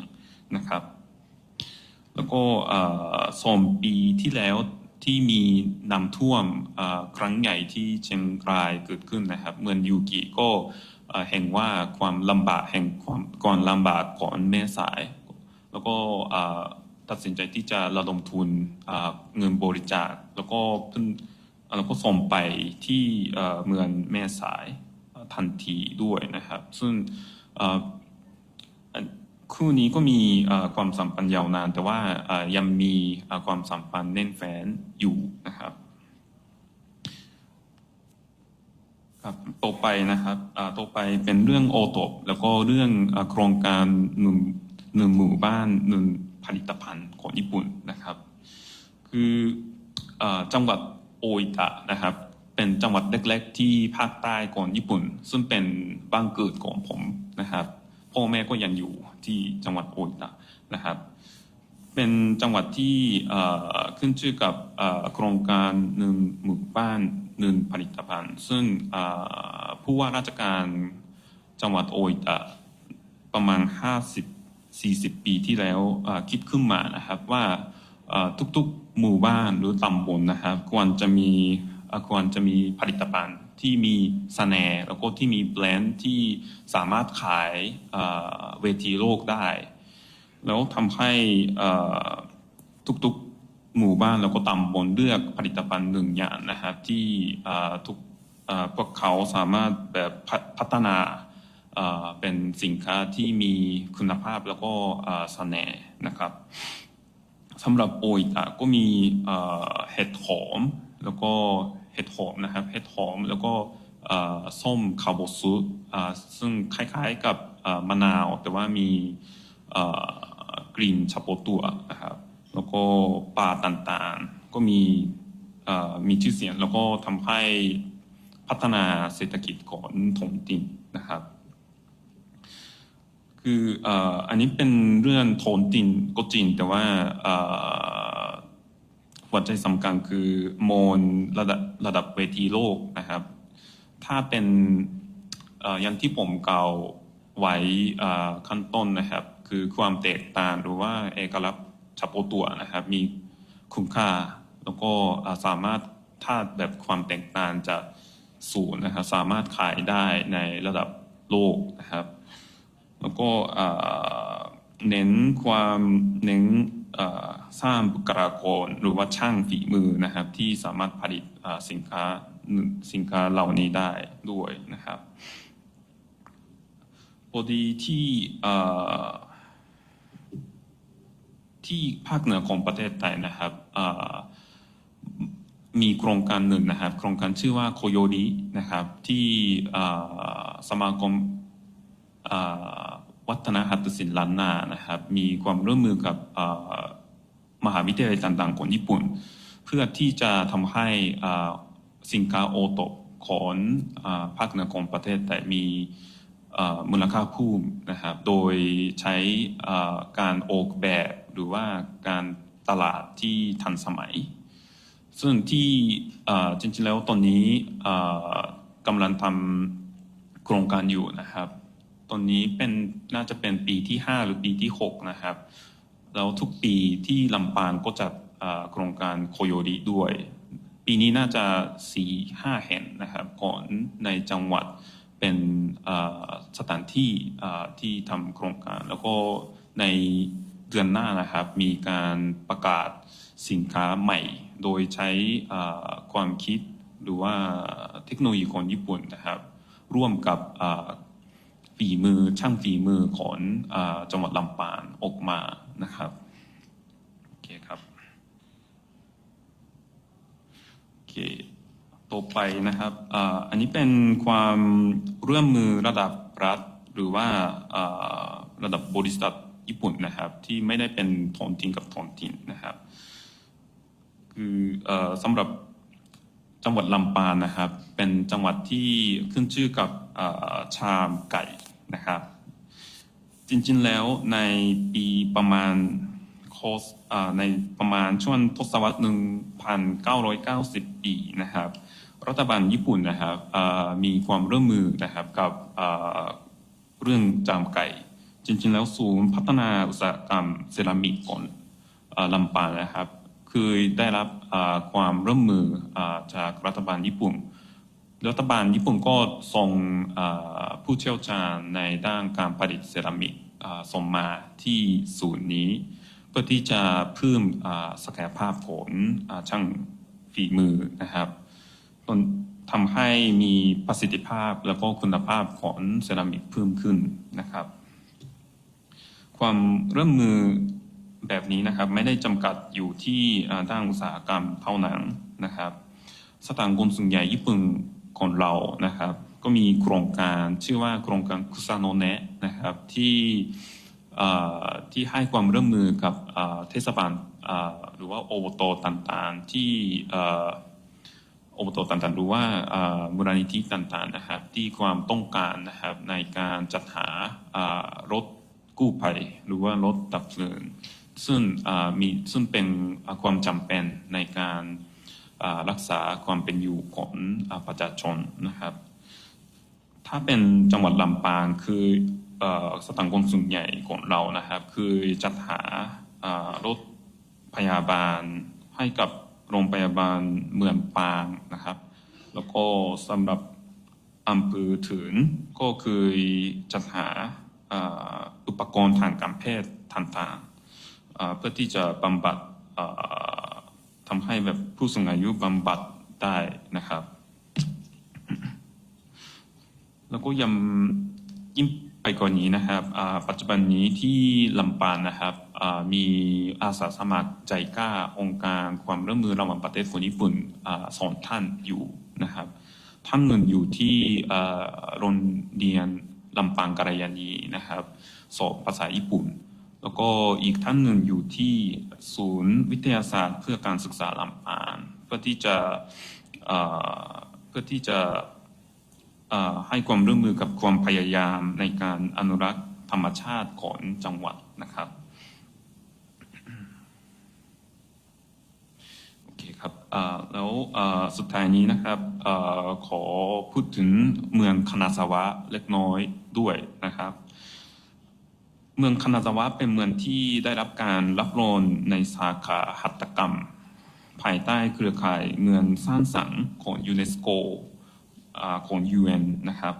แล้วจริงๆแล้วเชียงใหม่ก็เป็นสมาชิกของเครือข่ายนี้ตั้งแต่9 ปีที่แล้วก็เมืองจังหวัดสุโขทัยของเรานะครับของประเทศไทยนะครับก็เป็นสมาชิกของเครือข่ายนี้ตั้งแต่7 ปีที่แล้วเช่นกันซึ่งในระดับเวทีโลกนะครับก็มีเป็นสมาชิกเครือข่ายเดียวกันอย่างน้อยคานาซาวะ เชียงใหม่แล้วก็สุโขทัยแล้วก็ผมคิดว่าลำปางก็มีทุนทางวัฒนธรรมศูนย์ไม่แพ้กันนะครับเพราะฉะนั้นผมคิดว่าลำปางก็มีศักยภาพในการมีความร่วมมือหรือว่าแบบแลกเปลี่ยนประสบการณ์ในระดับ UN ก็เป็นไปได้ด้วยนะครับ โอเคครับสุดท้ายนะครับผมขออนุญาตพูดถึงกุญแจสำคัญนะครับในการมีความสำเร็จในการแลกเปลี่ยนระหว่างท้องถิ่นกับท้องถิ่นนะครับประเด็นแรกนะครับเป็นการเปลี่ยนทุนทางวัฒนธรรมให้เป็นเศรษฐกิจนะครับคือหัตถกรรมแล้วก็ทอผ้าแล้วก็เซรามิกก็เป็นวัฒนธรรมสำคัญที่เราต้องอนุรักษ์แต่ในขณะเดียวกันก็สามารถเป็นทรัพย์สินสำคัญในการขับเคลื่อนเศรษฐกิจด้วยนะครับแล้วประเด็นที่สองกุญแจที่สองนะครับเป็นการพัฒนาบุคลากรหรือว่าช่างฝีมือที่ผลิตสินค้าเหล่านี้นะครับอย่างที่เราเห็นในโครงการ1 หมู่บ้าน1 ผลิตภัณฑ์นะครับสินค้าต่างๆก็สำคัญแต่ว่าสิ่งที่สำคัญที่สุดคือบุคลากรที่ผลิตเหล่านี้แล้วก็ภาคภูมิใจของประชาชนในท้องถิ่นนะครับและกุญแจสำคัญที่3นะครับเป็นความร่วมมือจากหลายๆส่วนนะครับภาครัฐแล้วก็แน่นอนว่าต้องมีความร่วมมือจากภาคการศึกษาแล้วก็ภาคเอกชนนะครับที่เมืองอู่จือก็มีความจุดเริ่มต้นจากการลงทุนของภาคเอกชนฮอกไกโดก็เป็นเที่ยวบินตรงระหว่างกรุงเทพกับฮอกไกโดและยูกิก็มีจุดเริ่มต้นในผลิตภัณฑ์ที่เป็นทอผ้าแล้วก็ความร่วมมือในภาคเอกชนซึ่งเป็นถ้าเป็นกรณียูกิก็เป็นโรงพยาบาลของยูกินะครับแล้วกุญแจที่4นะครับต้องมีไปมหาสู่กันของคนนะครับไม่งั้นก็ถึงแม้ว่าจะลงนามในเมืองพี่เมืองน้องยังเป็นทางการก็ความร่วมมือที่เป็นรูปธรรมจะลดน้อยลงเรื่อยๆนะครับแล้วกุญแจที่5ครับก็เป็นการเป็นบทบาทอย่างชัดเจนนะครับระหว่างส่วนกลางระหว่างรัฐกับระหว่างท้องถิ่นนะครับระหว่างส่วนรัฐบาลนะครับอาจจะจำเป็นต้องมีนโยบายนะครับอย่างโอโตที่ทำให้ท้องถิ่นมีสิทธิในการตัดสินใจนโยบายแล้วก็ท้องถิ่นก็มีแบบมีแบบเคลื่อนตัวอย่างเสรีมากขึ้นอย่างนี้แล้วก็สร้างนโยบายที่สอดคล้องกับเอกลักษณ์เฉพาะตัวของทุกๆเมืองนะครับแล้วผมมองว่าที่ลำปางนะครับก็เป็นจังหวัดที่มีกุญแจที่ผมพูดมาเมื่อครู่นี้นะครับอยู่แล้วในชีวิตประจำวันของลำปางนะครับซึ่งผมหวังเป็นอย่างยิ่งว่าลำปางจะมีความร่วมมือยังเป็นรูปธรรมกับเมืองท้องถิ่นคนญี่ปุ่นโดยเฉพาะเมืองคานาซาวะนะครับแล้วก็ปีหน้าเป็นปีที่ครบรอบ140 ปีตั้งแต่สถาปนาความสัมพันธ์ทางการทูตระหว่างไทยกับญี่ปุ่นนะครับเพราะฉะนั้นผมรู้สึกว่าปีหน้าก็มีการขับเคลื่อนหรือว่าแบบมีความคืบหน้าในการกระชับความสัมพันธ์ระหว่างทั้งสองเมืองมากขึ้นนะครับวันนี้ขอบคุณมากๆครับที่ชวนมาที่กิจกรรมนี้นะครับขอบคุณครับ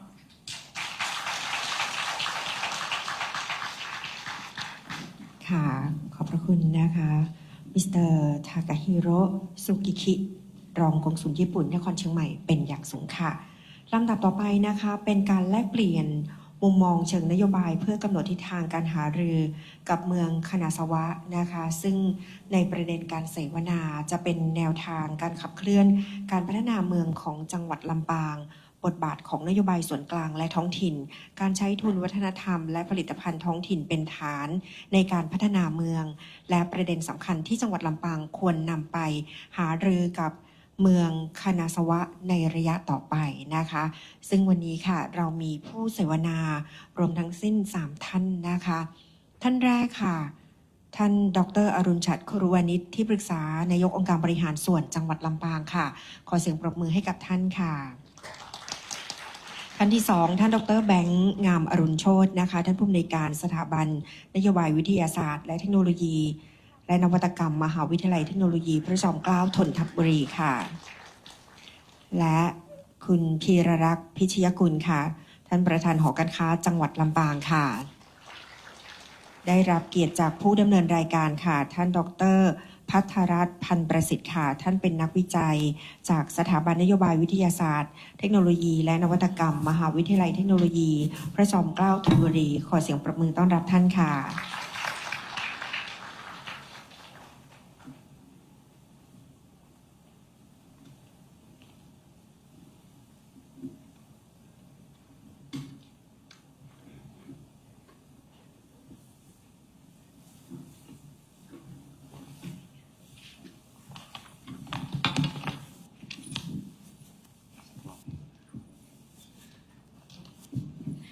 ค่ะก็สวัสดีผู้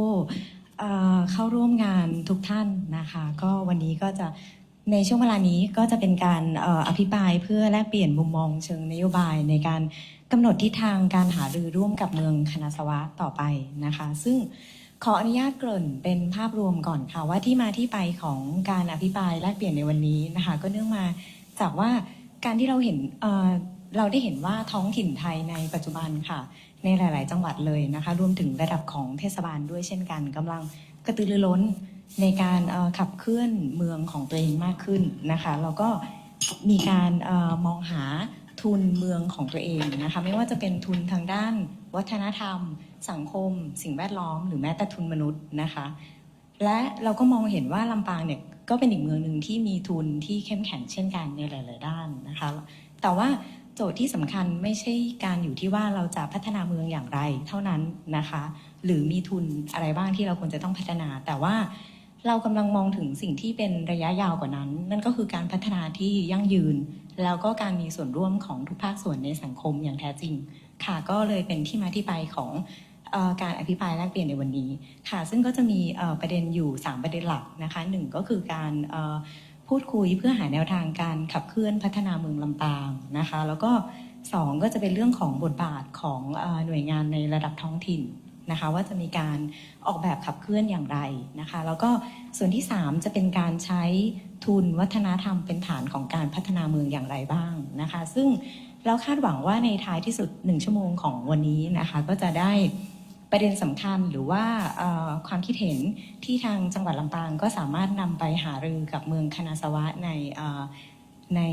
ระยะต่อไปเพื่อหารือเป็นความร่วมมือการเป็นเมืองพี่เมืองน้องในอนาคตนะคะ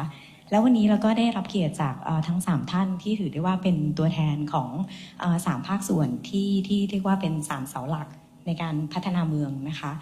ท่านแรกก็คือดร.อรุณฉัตร ครุวณิชนะคะค่ะก็จะเป็นตัวแทนของหน่วยงานท้องถิ่นนะคะแล้วก็ท่านที่2ค่ะก็คือคุณพีรรักษ์พิชยกุลนะคะประธานหอการค้าจังหวัดลำปางค่ะก็จะเป็นตัวแทนของภาคเศรษฐกิจและภาคเอกชนและสุดท้ายก็คือดร.แบงค์งามอรุณโชติค่ะผู้อำนวยการCertifyนะคะก็จะเป็นผู้ที่มาเป็นตัวแทนของ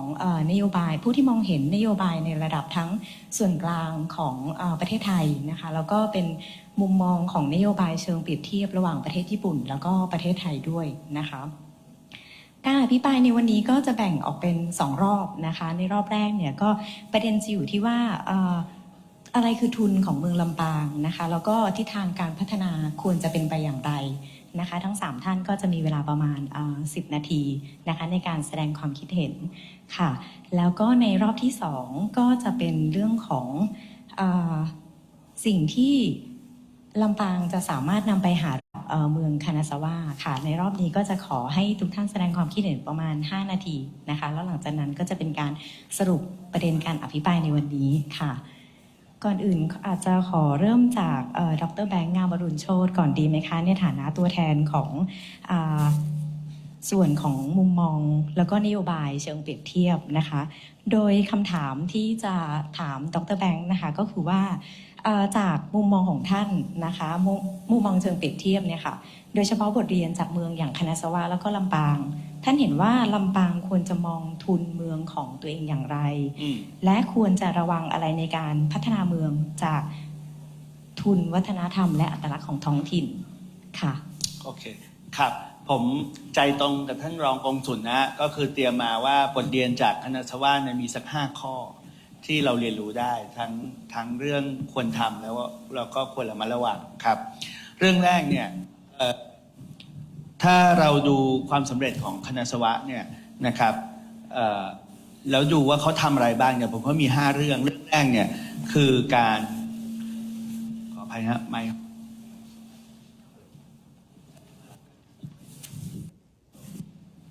เรื่องแรกนะฮะคือการเข้าใจตนเองว่าจุดแข็งของเมืองที่คนในเมืองเราเห็นพ้องกันคืออะไรซึ่งเรื่องนี้การเข้าใจตนเองเนี่ยคณะสวะทำมาตั้งแต่ปลายคริสตศตวรรษที่60นะประมาณ1966คศ1966เขาเกิดการทบทวนว่าฉันจะเป็นใครและฉันอยากจะทำให้ภาพของเมืองคณะสวะถูกมองเข้ามายังไงภาษาอังกฤษเราเรียก double ascription นะคือถ้าเราอธิบายว่าเราเป็นใครแต่เวลาเดินไปถามคนข้างนอกพื้นที่ว่าฉันเป็นใครแล้วเขาอธิบายไม่เหมือนเราอันนั้นยังไม่ใช่นะภาพที่เราค้นพบตัวเองเนี่ยต้องถูกทำให้คนข้างนอกมองเข้ามาแล้วเห็นตรงกับเราด้วยนะบางครั้งเนี่ยก็มีผลด้านกลับนะครับคือข้างนอกมองเราเป็นแบบนึงเรามองตัวเองเป็นแบบนึงมีแกปอยู่อันนี้มันจะเริ่มทำการสื่อสารเพื่อการพัฒนาเมืองยากเพราะเราเข้าใจตัวเองกับที่คนข้างนอกเข้าใจเราไม่ตรงกันนะเพราะฉะนั้นเราต้องใจกระบวนการก้าวแรกของคณะสวะคือเข้าใจตนเองเข้าใจทุนที่เป็นสิ่งที่เราเรียกทุนท้องถิ่นเราเรียกกว้างไว้ก่อนนะทุนท้องถิ่นเนี่ยมีหลายองค์ประกอบเนาะนะครับมีหลายองค์ประกอบสมัยคณะสวะยุคแรกเนี่ยเขาสนใจอยู่3+1ก็คือทุนทางวัฒนธรรมทางสังคมนะเขาเรียก social asset ทุนทางสังคมที่จับต้องได้ทุนทางสังคมที่จับต้องไม่ได้แล้วก็ทุนสิ่งแวดล้อมและอื่นที่เหลืออื่นนี่เขาจับใจลงอื่นหมดนะฮะแต่ในภายหลังเนี่ยการวิเคราะห์เพื่อทำความเข้าใจตัวเองก็แตกแขนงย่อยลงไปลงลึกมากขึ้นนะเช่นทุนทางวัฒนธรรมทุนสิ่งแวดล้อมนี่ก็ยังอยู่นะดินน้ำอากาศทั้งหลายนะครับทุนมนุษย์ช่างฝีมือต่างๆในพื้นที่ว่าเรายังมีเยอะมีเพียงพอมีจุดแข็งอยู่ตรงไหนนะครับมีทุนกายภาพทุนตัวเงินทุนต่างๆนะครับก็มีรายละเอียดนะครับเครื่องมือเฟรมเวิร์กเหล่านี้ก็ช่วยให้เราสามารถที่จะทำความเข้าใจตัวเองได้ดีขึ้นนะแต่หัวใจสำคัญเนี่ยคือการเข้าใจตัวเองพอเราเข้าใจพอเราเจอทุนแล้วเนี่ยหลายท่านคิดว่าทุนจะมี value เลยยังไม่ใช่นะทุนเนี่ยเช่นการมีดินน้ำอากาศที่ดีถ้าไม่จัดให้เป็นอุทยานท่องเที่ยวได้ก็ยังไม่มี value นะฮะทุนเนี่ยยังไม่ turn to value ทันทีวัฒนธรรมที่ดีกองบูชาดนตรีท้องถิ่นต่างๆยังไม่เกิดเป็นมูลค่าทางเศรษฐกิจนะฮะถ้ายังไม่ถูกเข้าไปมีปฏิบัติการอะไรบางอย่างเพราะฉะนั้นเราเจอทุนแล้วเราจัดระบบทำความเข้าใจเป็นแค่ขั้นแรกคณะสวะขั้นที่2ทำอะไรครับเขาบอกก่อนจะเข้าไปพัฒนาเนี่ยขั้นที่2รักษาก่อนให้มั่นใจว่าทุนนี้เมื่อมีการเข้าไปทำงานกับทุนเหล่านี้จะไม่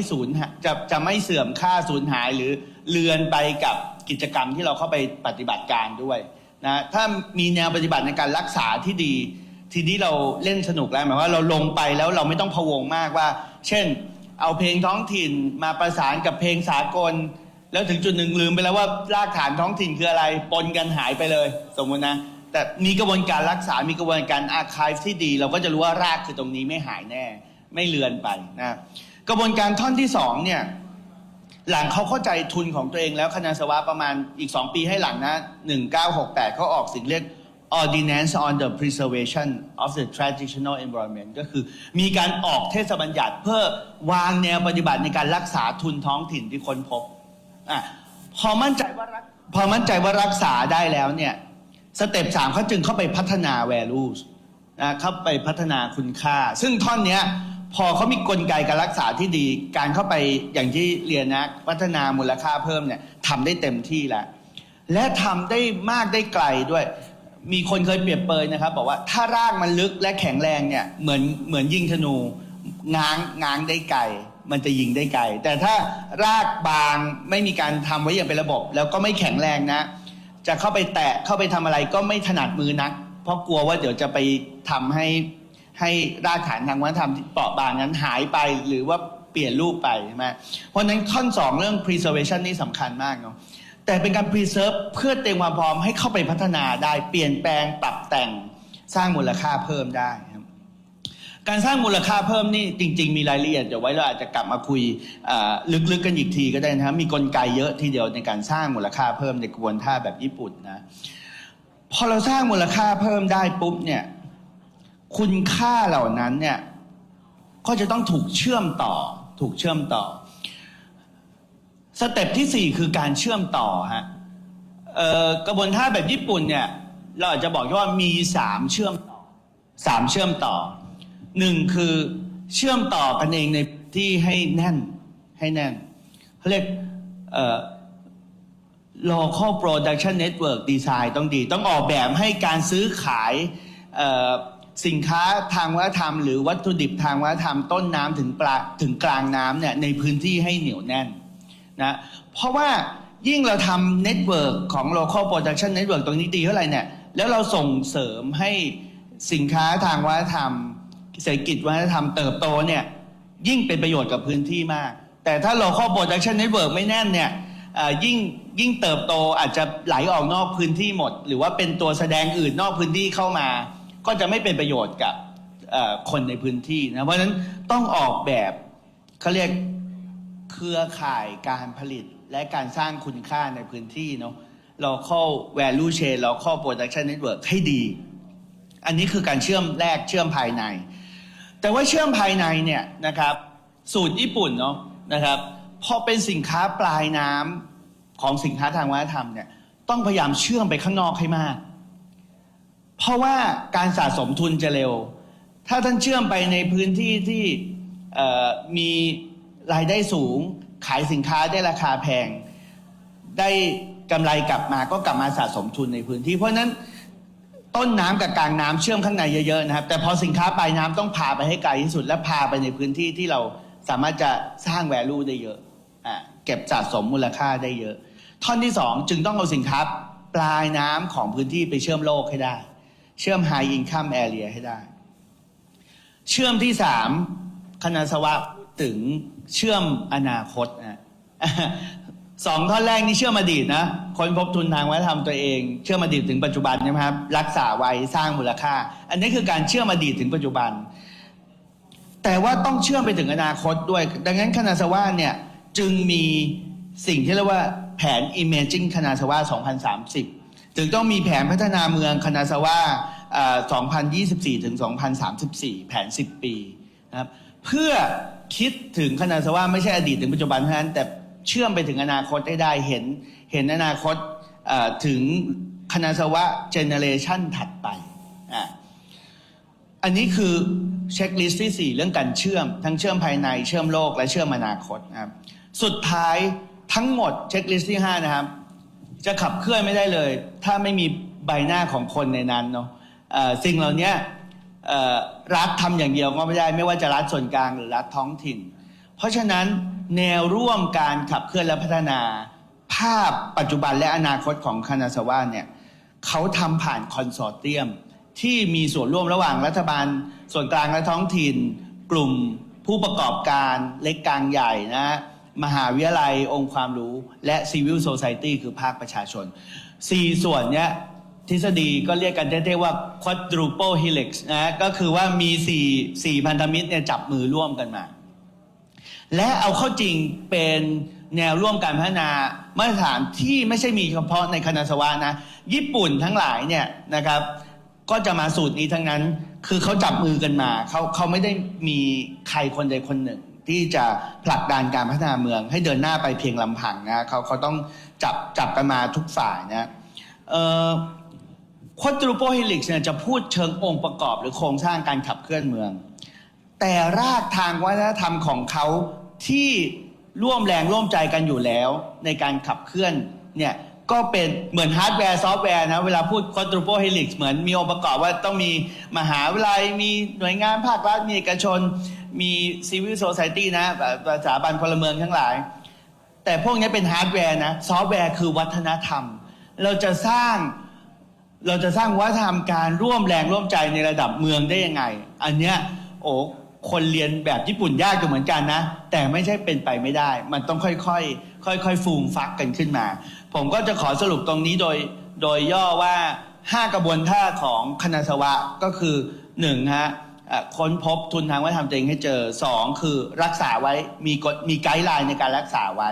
4พอเรามั่นใจว่าไม่เลือนหายแน่ไม่สั่นคลอนแน่เราเข้าไปพัฒนาการพัฒนานั้นต้องเชื่อม3เชื่อมกันเองให้ได้เชื่อมโลกให้ได้แล้วก็เชื่อมไปสู่อนาคตให้ได้และข้อสุดท้ายก็คือต้องเห็นใบหน้าในนั้นต้องมีแนวร่วมที่กว้างขวางเพียงพอและ effective เพียงพอก็สำหรับรอบแรกประมาณนี้ฮะขอบคุณฮะ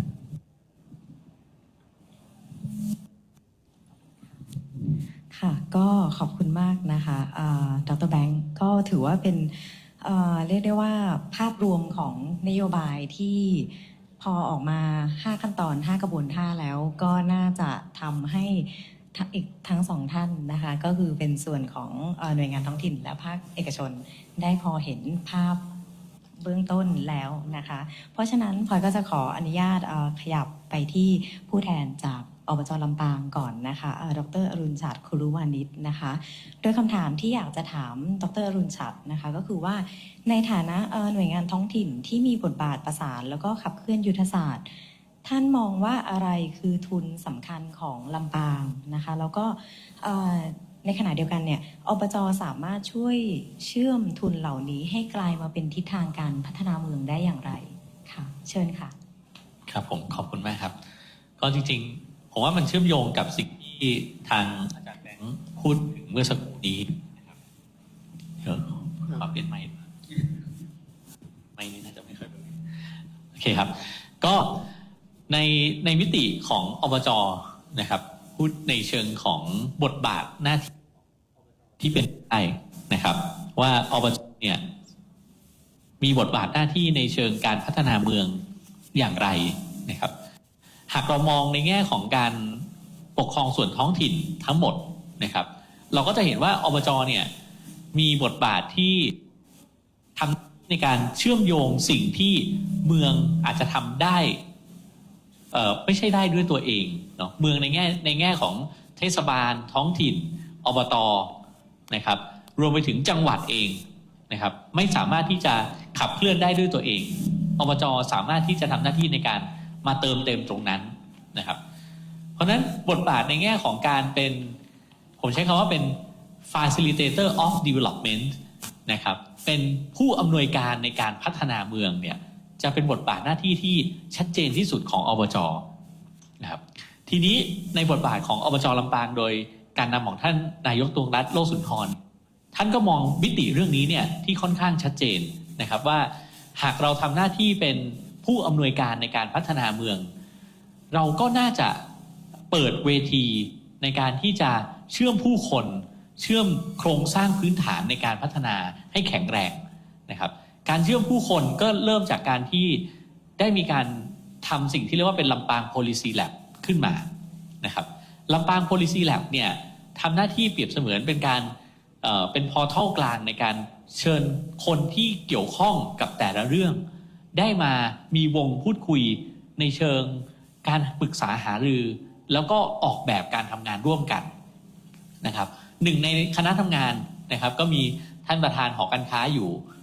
เป็นผู้นำคณะทำงานอยู่แล้วนะครับก็คือคณะทำงานเศรษฐกิจสร้างสรรค์นะครับบทบาทที่สำคัญที่สุดของคณะทำงานเศรษฐกิจสร้างสรรค์ก็คือการรวมผู้คนที่เกี่ยวข้องกับเรื่องของเศรษฐกิจนะครับเรื่องของการพัฒนามูลค่าเพิ่มในการออกแบบเมืองเนี่ยได้มาเจอกันแล้วมาพูดคุยกันเป็นระยะนะครับว่าแต่ละหน่วยงานเนี่ยกำลังทำอะไรและอยากจะทำอะไรเนาะผมคิดว่าเรื่องนี้เป็นเรื่องที่สำคัญและมันอาจจะเกี่ยวข้องกับเรื่องของซอฟต์แวร์ที่เมื่อสักครู่ที่อาจารย์แบงค์ได้พูดถึงเนาะว่าการออกแบบให้เกิดการพัฒนาเมืองที่มีการพูดคุยกันเป็นระยะนะครับอย่างสม่ำเสมอเนี่ยเป็นเรื่องที่จำเป็นและสำคัญและบางทีการพูดคุยกันในวงประชุมที่ชัดเจนเนาะอาจจะช่วยทำให้การพัฒนาเหล่านั้นเนี่ยเกิดขึ้นได้ง่ายขึ้นเพราะอาจจะมีบางบทสนทนาที่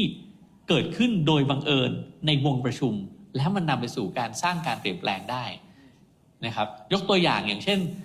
งานในวันนี้นะครับก็เกิดขึ้นจากการที่เราพูดคุยกันในวงประชุมของคณะทำงานเศรษฐกิจสร้างสรรค์ว่าเราน่าจะจัดมินิคานาซาวะฟอรัมขึ้นมาในลำปางก่อนที่เราจะบินไปคานาซาวะนะครับเพื่อที่จะทำให้เกิดการรวบรวมความคิดเห็นของคนลำปางว่าในภาคส่วนต่างๆเนี่ยอยากจะให้เกิดการพัฒนาอะไรในแง่ของความร่วมมือร่วมกันเพราะท่านนายกก็เน้นย้ำเสมอครับว่าในการร่วมมือเนี่ยมีหลาย sister city ที่เกิดขึ้นทั่วประเทศทั่วโลกเนาะแต่มีไม่กี่ sister city ที่ทำให้เกิดการพัฒนาร่วมกันที่เป็นรูปธรรมเนาะท่านนายกก็อยากจะทำให้งานความร่วมมือเนี้ยไม่ได้เกิดแค่ในเชิงสัญลักษณ์แต่เกิดการพัฒนาจริงในเชิงรูปธรรมด้วยนะครับเพราะฉะนั้นในแง่ของการพัฒนาจริงในเชิงรูปธรรมเนี่ยก็จะเกิดขึ้นไม่ได้หากเป็นความร่วมมือเฉพาะอบจ.กับคณะสวะโดยที่ภาคส่วนอื่นเนี่ยไม่ได้เข้ามาร่วมมือเลยนะครับเพราะฉะนั้นเวทีวันนี้จึงเป็นจุดเริ่มต้นนะครับของการที่จะชวนให้ทุกคนเนี่ยได้มองเห็นว่าคณะสวะมีวิธีการหรือมีรถแบบในการพัฒนายังไงแล้วก็อบจ.เนี่ยเราฟาซิลิเทตให้เกิดวงนี้เพื่อให้ทุกท่านเนี่ยได้มาร่วมกันแลกเปลี่ยนนะครับทุกท่านในที่นี้อาจจะไม่ได้หมายถึงแค่ภาคส่วนที่ทำงานอยู่เนาะแต่อาจจะหมายถึงน้องๆเด็กเยาวชนในลำปางด้วยนะครับที่จะมาร่วมออกแบบวิสัยทัศน์ของลำปางนะครับเรากำลังพูดถึงวิสัยทัศน์เมือง 2030 ในอนาคตที่ลำปางอาจจะจัดฟอรัมใหญ่นะครับอีกครั้งหนึ่งเพื่อที่จะระดมทุกภาคส่วนมาวางรถแมพในการพัฒนาลำปางไปด้วยกันนะครับเพราะฉะนั้นสิ่งนี้ผมว่าเป็นบทบาทแรกที่อบจ.เนี่ยจะทำหน้าที่ได้ชัดเจนที่สุดก็คือการเป็น facilitator of development นะครับของเมืองส่วนบทบาทที่2เนี่ยคือการเติมเต็มโครงสร้างพื้นฐานที่ขาดหายไปนะครับอย่างเช่นนะครับยกตัวอย่างอันหนึ่งที่ท่านนายกเนี่ยขับเคลื่อนมาตั้งแต่วาระที่แล้วนะครับแล้วก็เริ่มมาออกดอกออกผลในวาระนี้นะครับก็คือการวางโครงสร้างพื้นฐานทางด้านการเกษตรนะครับการเกษตรของลำปางเนี่ยจริงๆแล้วมีคนที่อยู่ในแวดวงทางการเกษตรเนี่ยอย่างน้อยเนี่ย60 กว่า%นะครับที่ทำอาชีพทางการเกษตรในลำปางนะครับแต่ว่าเรามีโครงสร้างพื้นฐานตั้งแต่ต้นน้ำกลางน้ำที่ยังไม่เพียงพอคำว่าต้นน้ำกลางน้ำยังไม่เพียงพอหมายถึงอะไรต้นน้ำเนี่ยเรายังใช้วิถีทางการเกษตรแบบดั้งเดิมนะครับเพราะฉะนั้นผลผลิตทางการเกษตรที่ออกมาเราก็จะเห็นว่าบางฤดูกาลออกมาล้นตลาดบางฤดูกาลไม่สามารถออกผลผลิตได้ตามเป้าหมายนะครับก็กระทบกับภาคของการผลิตตั้งแต่ต้นน้ำในแง่ของกลางน้ำคือการแปรรูปและสร้างมูลค่าเพิ่มให้กับให้กับสินค้าทางการเกษตรนะครับซึ่ง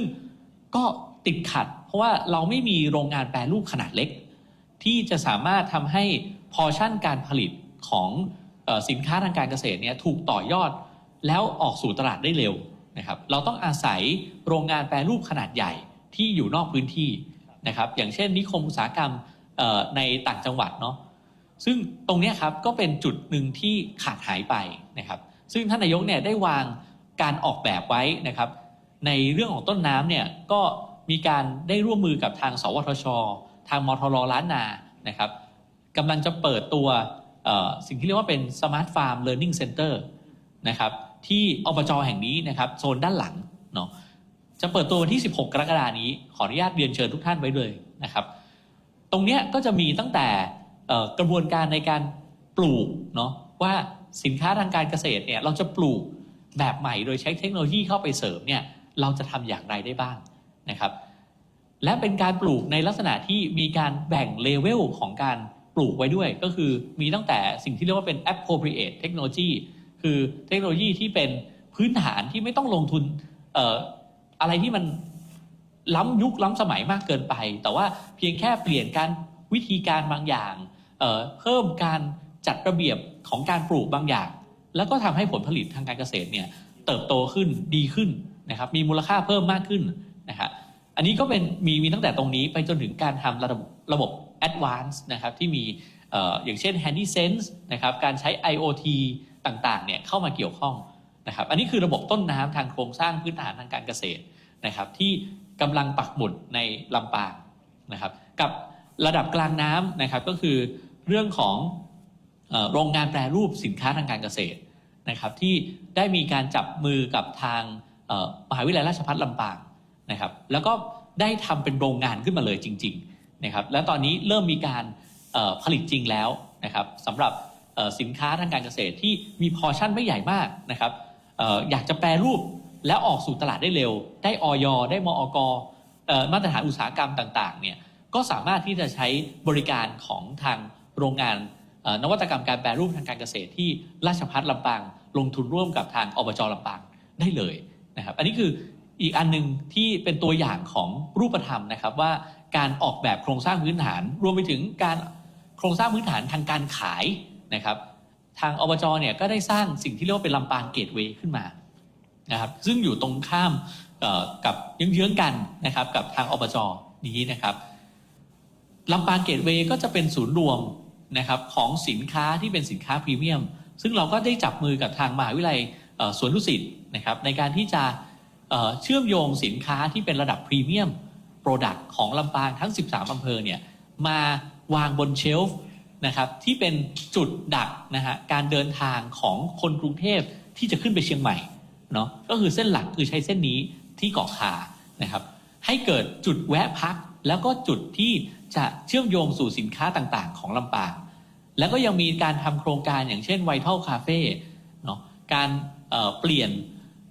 มุมมองจากเดิมเนี่ยเราบอกว่าเราเป็นลำปางเมืองผู้สูงอายุเนาะแต่เราพูดถึงเรื่องลำปางในลักษณะที่ผู้สูงอายุยังสามารถสร้างมูลค่าเพิ่มทางเศรษฐกิจอย่างไรได้บ้างนะครับอันนี้ก็คือ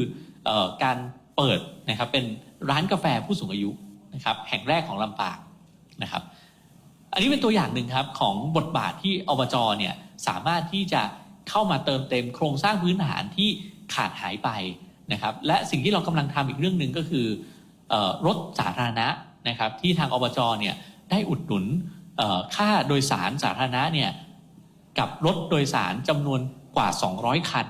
ทั่วลำปางนะครับให้สามารถที่จะวิ่งรับส่งผู้โดยสารในราคาถูกลงครึ่งหนึ่งนะครับเพื่อที่จะทำให้การเดินทางของคนลำปางและนักท่องเที่ยวลำปาง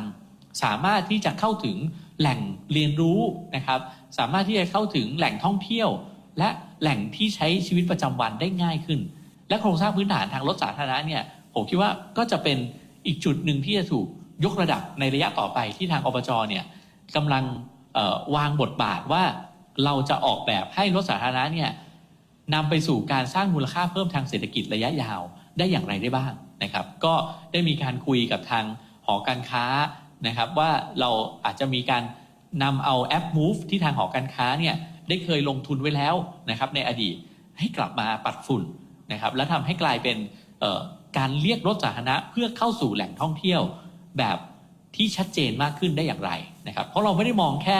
รถสาธารณะเปลี่ยนรูปลักษณ์อย่างเดียวแต่รถสาธารณะต้องเป็นตัวเชื่อมจากจุดที่คนใช้ชีวิตจริงๆนะฮะไปสู่การเปลี่ยนแปลงในคุณภาพชีวิตได้จริงนะครับเพราะฉะนั้นผมว่า2บทบาทหลักๆนะครับที่ทางอบจ.เนี่ยจะเข้ามาเติมเต็มกระบวนการในการพัฒนาได้นะครับก็คือบทบาทในเรื่องของการเป็น Facilitator of Development หรือว่าผู้อำนวยการในการพัฒนาจัดฟอรัมจัดวงคุยนะครับแล้วก็ออกแบบนโยบายของเมืองไปร่วมกันนะครับโดยที่อบจ.เป็นตัวกลางในการที่จะทำให้ทุกภาคส่วนเนี่ยเชื่อมโยงกันได้นะครับกับบทบาทที่2ก็คือเรื่องการเติมเต็มโครงสร้างพื้นฐานที่ขาดหายไปของการพัฒนานะครับอันนี้เป็นเบื้องต้นครับผมขอบคุณครับ ค่ะก็ขอบคุณมากเลยนะคะเมื่อได้ยินคำตอบของดร.อรุณชัดแล้วก็จะได้เห็นแล้วนะคะว่าตอนนี้ทางอบจ.ลำปางเนี่ยก็พยายามอย่างกระตือรือร้นแล้วก็แข่งขันมากนะคะหนึ่งก็คือพยายามที่จะเป็นผู้อำนวยการพัฒนาเมืองนะคะแล้ว2ก็คือพยายามที่จะเติมเต็มโครงสร้างพื้นฐาน ซึ่งโครงสร้างพื้นฐานเนี่ยก็จะครอบคลุมไม่ว่าจะเป็นเรื่องของการพัฒนาคุณภาพชีวิตให้กับประชาชนในจังหวัดนะคะทางพัฒนาด้านการอาชีพรวมถึงทางด้านอุตสาหกรรมแล้วก็เกษตรกรรมด้วยเช่นกันค่ะแต่หรือว่าเราลองมองให้เชื่อมกับทางคณะสวาอีกนิดนึงนะคะแล้วก็จะมองเห็นแล้วว่าตอนนี้ทางอบจ.พยายามเปิดพื้นที่ให้กับทุกภาคส่วนโดยเฉพาะประชาชนเข้ามาร่วมกันมากขึ้นดังนั้นอาจจะขอประชาสัมพันธ์นิดนึงเลยค่ะวันนี้เรามีบอร์ดนะคะให้ทุกท่านได้แสดงความคิดเห็นความคิดเห็นของทุกท่านจะเป็นสิ่งที่มีค่าต่อทางอบจ.มากในการออกแบบนโยบายต่างๆที่จะทำให้สอดคล้องกับความต้องการของประชาชนต่อไปค่ะแล้วก็มาถึงท่านสุดท้ายนะคะในรอบแรกนะคะก็คือคุณพีรรักษ์พิชยกุลนะคะก็จะเป็นประธานหอการค้าจังหวัดลำปางแล้วก็นับเป็นตัวแทนของภาคเศรษฐกิจแล้วก็ภาคเอกชนค่ะก็คำถามต่อคุณพีรรักษ์นะคะก็คือว่าในมุมของภาคเศรษฐกิจและภาคเอกชนเนี่ยค่ะท่านมองว่าทุนของลำปางด้านใดที่มีศักยภาพในการสร้างรายได้งานตลาดและโอกาสใหม่ๆให้กับจังหวัดบ้างและควรจะเริ่มผลักดันจากจุดใดก่อนคะเชิญค่ะขอบคุณครับอาจารย์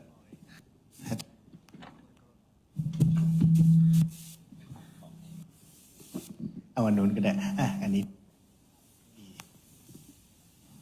โอเคผมชวนเก้าอี้มันหมุนได้หมุนอย่างนี้โอเคผมสวัสดีทุกท่านนะผมชวนเหมือนไม่ครับต้องจับข้างบนโอเคผมชวนทุกคนอย่างนี้ครับว่าก่อนที่เราจะไปเข้าสู่คำถามเนาะว่าเรามีทุนอะไรที่เราจะก้าวไปข้างหน้าได้บ้างนะครับมาดูงานวันนี้ก่อนนะครับมาดูงานวันนี้ก่อนว่าเฮ้ยจริงๆงานวันนี้เรามีเป้าหมายออกจากห้องประชุมนี้ไปจบกิจกรรมวันนี้ไปเนี่ยเราควรจะได้อะไรนะครับ2เรื่องที่1คือเราพวกเราทุกคนเนาะประชาคมชาวลำปางเนี่ยเรียนรู้อะไรได้จากคณะสวาบ้างซึ่งท่านรองกงสุลท่านอาจารย์แบงค์ได้พูดกับพวกเราหลายเรื่องนะครับเรื่องที่2คือแล้วตัวแทนทั้ง3ท่านที่อยู่ตรงเนี้ยและคณะทำงานเนาะวันจันทร์เขาจะไปคณะสวากันเราจะให้คณะสวารู้อะไรจากเราบ้างนะครับอันนั้นเป็นเรื่องที่2ซึ่งอาจารย์พลอยก็พูดถึงบอร์ดพูดถึงอะไรอย่างเงี้ยนะครับก็อยากให้ทุกคนได้แวะเวียนไปให้ความคิดเห็นหรือว่าอะไรเพื่อที่เราจะได้ไปบอกเขาได้บ้างว่าเฮ้ยแล้วที่ลำปางเราสามารถทำให้ความร่วมมือนี้มีคุณค่ามีประโยชน์ได้อย่างไรบ้างนะครับอันนี้มาเลดาวเรื่องกฎกติกาพื้นฐานก่อนเรื่องที่2ผมเรียนอาจารย์แบงค์อาจารย์พลอยแล้วก็คุณสมิธอย่างนี้ว่าและทุกท่านนะครับว่าจริงๆคำหนึ่งที่เราใช้กันมาเรื่อยๆเลยและเป็นคำที่ผมมีความรู้สึกว่าภาษาไทยมันกำกวมภาษาอังกฤษมันชัดคือคำว่าทุนบางทีเราพูดเรื่องทุนทางวัฒนธรรมเนาะไปพูดกับหลายวงเขาจะมีสิ่งหนึ่งพ็อปขึ้นมาในหัวเลยว่ามันคือต้นทุนมันคือการที่เราจะต้องใส่อะไรเข้าไปมันเป็นภาระมันเป็นอะไรอย่างเงี้ยนะครับแต่พอเป็นภาษาอังกฤษมันกลับชัดเจนเนาะมันเป็นคำว่า asset ผมเลยชวนทุกคนคิดอย่างนี้ในคำถามด้วยว่าเฮ้ยเรามีทุนอะไรผมชวนทุกคนเปลี่ยนคำถามจากเรามีทุนอะไรเป็นเรามีสินทรัพย์อะไรนะครับสินทรัพย์ที่เรามีเนี่ยคนลำปางจำนวนมากครับทุกคนตั้งแต่ผู้ใหญ่ที่ทำบอร์ดอยู่ในวงการพัฒนาเมืองไปจนถึงน้องๆเยาวชนเนี่ยผมเชื่อว่าคิดออกมาได้แล้วมันก็วันนี้ก็ไม่หมดวัฒนธรรมเรามีเรื่องเยอะแยะมากมายที่เราสามารถมาปัดฝุ่นได้เรื่องอาหารการกินเรื่องวัตถุดิบเรื่องธรรมชาติเรื่องสถานที่ท่องเที่ยวเรื่องประวัติศาสตร์เรื่องความน่ารักของ พิธีเรื่องความน่ารักของชุมชนต่างๆนะครับ ทีนี้มันหมายความว่าอย่างไรมันหมายความว่าจริงๆแล้วเนี่ยเรามีวัตถุดิบเยอะ แต่เมื่อกี้ผมไม่แน่ใจว่าท่านรองกงสุลด้วยอาจารย์แบงค์ด้วยจะพูดอยู่เรื่องหนึ่งคือเรามีวัตถุดิบเยอะ แต่ว่าเรายังไม่ได้ผ่านกระบวนการปรุงให้มันเป็นสินทรัพย์ที่มี value ครับมี value คนลำปางจำนวนมากอยู่กับของพวกเนี้ยเหมือนเป็นกองของวัตถุดิบที่มีคุณค่าสูงๆเยอะแยะไปหมดเลยเนี่ยจนชินจนเราลืมว่ามันจะต้องมาปรุงก่อนขายเนาะก่อนอะไรอย่างเงี้ยนะครับ ทีนี้ กลับมาสู่คำถามของจันพลอยว่าสินทรัพย์ของเรามีอะไรบ้าง เรื่องที่หนึ่งเลยคือวัฒนธรรมเรายาวนานนะครับ แล้วมันก็จะมีอะไรที่เป็นองค์ประกอบของวัฒนธรรมนั้นนะทั้งพิธีการพิธีกรรม การท่องเที่ยวนะครับรวมถึงสินค้าที่สามารถส่งไปจำหน่ายได้เนี่ยเยอะแยะมากมายไปหมดนะครับที่เราภูมิใจกับมันในชุมชนนะครับแต่3เรื่องที่เราเห็นจากคณะสวะวันนี้ครับจากท่านรองกงสุลเองจากอาจารย์แบงค์เองจากที่ท่านดร.สมิธได้พูดเองเนี่ยผมว่าเรามีอยู่3เรื่องที่ลำปางไม่เหมือนคณะสวะ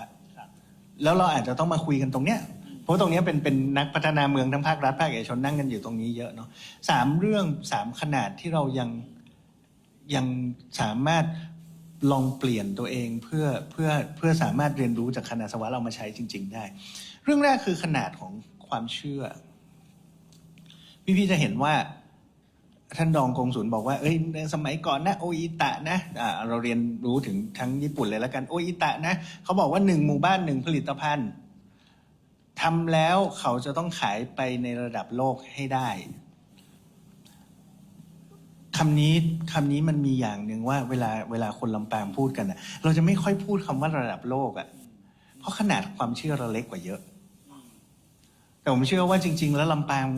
ศักยภาพได้อยู่แล้วไประดับโลกได้อยู่แล้วนะครับขนาดความเชื่อเราไม่เท่าเฮ้ยเราขายของที่มีมูลค่าได้นะเฮ้ยเราขายของแบบเดียวกับที่พารากอนขายได้นะเฮ้ยเราขายของไปเนเธอร์แลนด์ไปญี่ปุ่นของไปเยอรมันเราขายอะไรอย่างเงี้ยได้นะเราส่งคนของเราไปเราดึงคนเข้ามาเราสามารถพูดภาษาอังกฤษได้บ้างไม่ได้บ้างแต่ว่าเราก็สามารถถ่ายทอดเขาได้นะกลองปูจาในวันนี้มีคนอยากดูจากทั่วโลกแน่ๆเลยเราจะต้องขยับขยายให้มันเกิดเป็นเพอร์ฟอร์แมนซ์ที่จัดเป็นโชว์ขึ้นมาให้ได้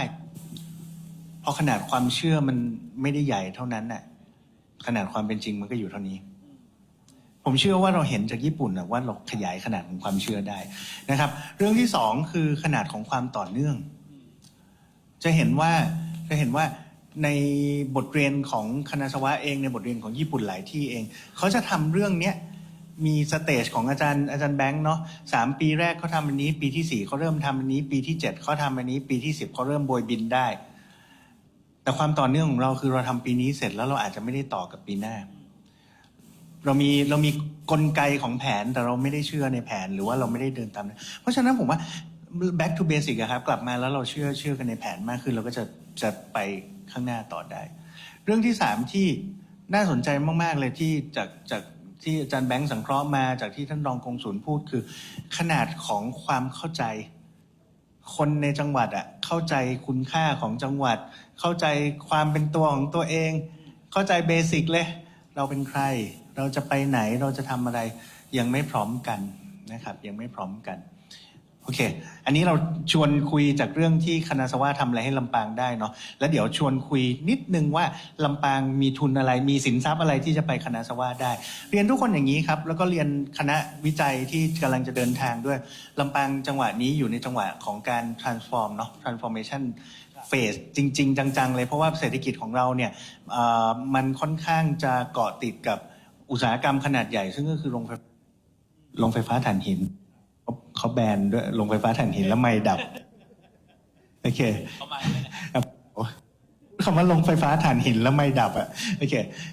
มันใดๆนะครับเรามีคอป26เรามีนั่นนู่นนี่เนาะเราก็จะต้องเปลี่ยนผ่านเศรษฐกิจลำปางจากเศรษฐกิจที่อ้างอิงจากการผลิตไฟฟ้าด้วยถ่านหินเนี่ยเป็นการผลิตกระแสไฟฟ้าด้วยพลังงานชนิดอื่นและอะไรใดๆรูปแบบคนการจ้างงานในพื้นที่มันก็จะต่างออกไปเพราะฉะนั้นจริงๆเราไม่ใช่แค่ควรจะ มุ่งสู่เศรษฐกิจใหม่แต่เราต้องมุ่งสู่เศรษฐกิจใหม่แหละนะครับ เรื่องนี้ก็กระทบเยอะเนาะมันก็มีการทำแผนเมื่อกี้ท่านรองกงสุลพูดถึงเรื่องใจกล้าเนาะเป็นองค์กรความร่วมมือระหว่างประเทศของญี่ปุ่นลำปางเนี่ยเราทำงานร่วมกับ GIZ องค์กรความร่วมมือประเทศของเยอรมันเนี่ยค่อนข้างเยอะเราจะคุ้นเคยกับวิธีการทำงานขององค์กรพวกนี้ซึ่งหลังจากนี้เราก็น่าจะเชื่อมโยงกับใจกล้าได้มากขึ้นนะครับสิ่งที่ได้มาจากเรื่องนั้นน่ะคืออันนี้ให้เป็นข้อมูลไปเพื่อที่จะได้เดินทางไปญี่ปุ่นแบบลำปางกำลังทำสิ่งนี้อยู่เรามีห้าเสากลยุทธ์ด้วยกันที่เราจะต้องไปเนาะหนึ่งคือการเปลี่ยนผ่านพลังงานนั่นก็เป็นเรื่องของเทคนิคไปเรื่องที่สองคือการดึงการลงทุนขนาดใหญ่เข้ามาเพราะฉะนั้นจะได้มีเครื่องจักรใหม่นะครับเราไม่ได้มองแค่ความฝันเราใหญ่ขึ้นเนาะเราไม่ได้มองแค่คนเข้ามาเปิด SME เล็กๆแต่เรามองว่าไฟฟ้าพลังงานสะอาดในอนาคตจะสามารถดึงดูดการลงทุนขนาดใหญ่ได้มากขึ้นฉะนั้นเรากำลังมองหาการลงทุนของถ้าพันธมิตรของเราก็คือญี่ปุ่นค่อนข้างเยอะที่ต้องการพลังงานสะอาดในอนาคตจะเป็นนิคมอุตสาหกรรมพลังงานสะอาดเป็นต้นนะครับประเด็นที่3คือจาก1เปลี่ยนผ่านพลังงานไฟฟ้าและ2ดึงการลงทุนขนาดใหญ่และ3คือการเปลี่ยนคนขนาดย่อม SME หรือว่า Micro SME ในพื้นที่ของเราให้ก้าวเข้าสู่ระบบของการเพิ่มมูลค่าให้ได้ไปพูดบางเวทีจะพูดเรื่องนวัตกรรมไปพูดบางเวทีจะพูดเรื่องการความคิดสร้างสรรค์แต่มันคือการเพิ่มมูลค่านะครับเรื่องที่4คือการพัฒนาคนให้พร้อมเรื่องที่5คือการเดินต่อแบบมี governance เดินต่อแบบมีการส่งต่อถ่ายพานแล้วก็โปร่งใสนะครับใดๆเพราะฉะนั้นจริงๆแล้วเรามีสินทรัพย์ที่ไม่ใช่ถ้าทุกคนกลับมาพูดเรื่องเฮ้ยเรามีคราฟต์นะเรามีธรรมชาตินะเรามีสถานที่ท่องเที่ยวนะเรามีสินทรัพย์ทางวัฒนธรรมนะมันจะเหมือนเป็นสินค้าปลายน้ำแต่จริงๆที่ผมอยากชวนให้ทุกคนคิดตามคือจริงๆเรามีระบบรองรับขนาดใหญ่ที่พร้อมจะพัฒนาเป็นอะไรก็ได้โดยคนลำปางทุกคนโดยญี่ปุ่นโดยพันธมิตรโดยอะไรอย่างเงี้ยครับอันนั้นผมบอกว่าเฮ้ยไม้เราดีเซรามิกเราดีอันนั้นอาจารย์ Google ก็เจอแล้วถูกไหมแต่ว่าจริงๆเรามีเมืองที่พร้อมจะพัฒนาไปสู่อนาคตร่วมกับคนที่พร้อมพัฒนากับเรามันบียอนไปนิดนึงแต่ว่านั่นแหละครับสินทรัพย์จริงๆของเราคือเราเป็นเมืองที่กำลังเปลี่ยนแล้วเมืองที่กำลังเปลี่ยนเนี่ยคือมันกำลังถูกออกแบบโดยเราเองขนาดความเชื่อขนาดความรู้ของเราอาจจะประมาณนึงแต่ว่าถ้ามีญี่ปุ่นล่ะมีเยอรมันตรงนู้นมีญี่ปุ่นตรงนี้มีการเดินไปข้างหน้าในทิศทางที่เกิดความร่วมมือกันหลายๆประเทศพื้นที่ตรงนี้จะเป็นพื้นที่ไข่แดงของพลังงานสะอาดและการลงทุนมูลค่าสูงของประเทศไทยต่อไปเป็นไปได้ไหมครับถ้าความฝันเราใหญ่พอเป็นไปได้เนาะเพราะฉะนั้นผมชวนทุกคนเรื่องสุดท้ายครับอย่าลืมนะครับเรามาขยายขนาดความฝันกันเรามาขยายขนาดความต่อเนื่องแล้วเราขยายความเข้าใจนี้ไปสู่คนในองค์กรไปสู่น้องๆเยาวชนไปสู่คนในชุมชนแล้วทุกคนเห็นวิสัยทัศน์ของลำปางนะครับเมื่อกี้อาจารย์สมิธบอกแล้วว่าเราจะมีเวทีที่เราบอกว่าลำปาง2030เป็นนะครับทุกสิ่งมันเริ่มต้นจากการถามคำถามง่ายๆครับเราเป็นใครเราจะไปไหนขอบคุณครับค่ะก็ขอบคุณมากเลยค่ะก็ยังประทับใจอยู่กับคำตอบของคุณพีรลักษณ์นะคะเพราะว่าคือเราก็คือจากที่คุณพีรลักษณ์พูดแล้วก็จะเห็นว่าตอนนี้ลำปางกำลังอยู่ในสิ่งที่เรียกว่าเป็นจุดเปลี่ยนผ่านไปสู่ความเปลี่ยนแปลงนะคะซึ่งเป็นช่วงเวลาที่สำคัญมากสำหรับทุกๆคนนะคะแล้วก็เป็นช่วงเวลาที่ทุกคนควรจะต้องช่วยกันเสนอความคิดเห็นแล้วก็ออกแบบเมืองว่าเราจะดำเนินไปในทิศทางไหนนะคะแล้ว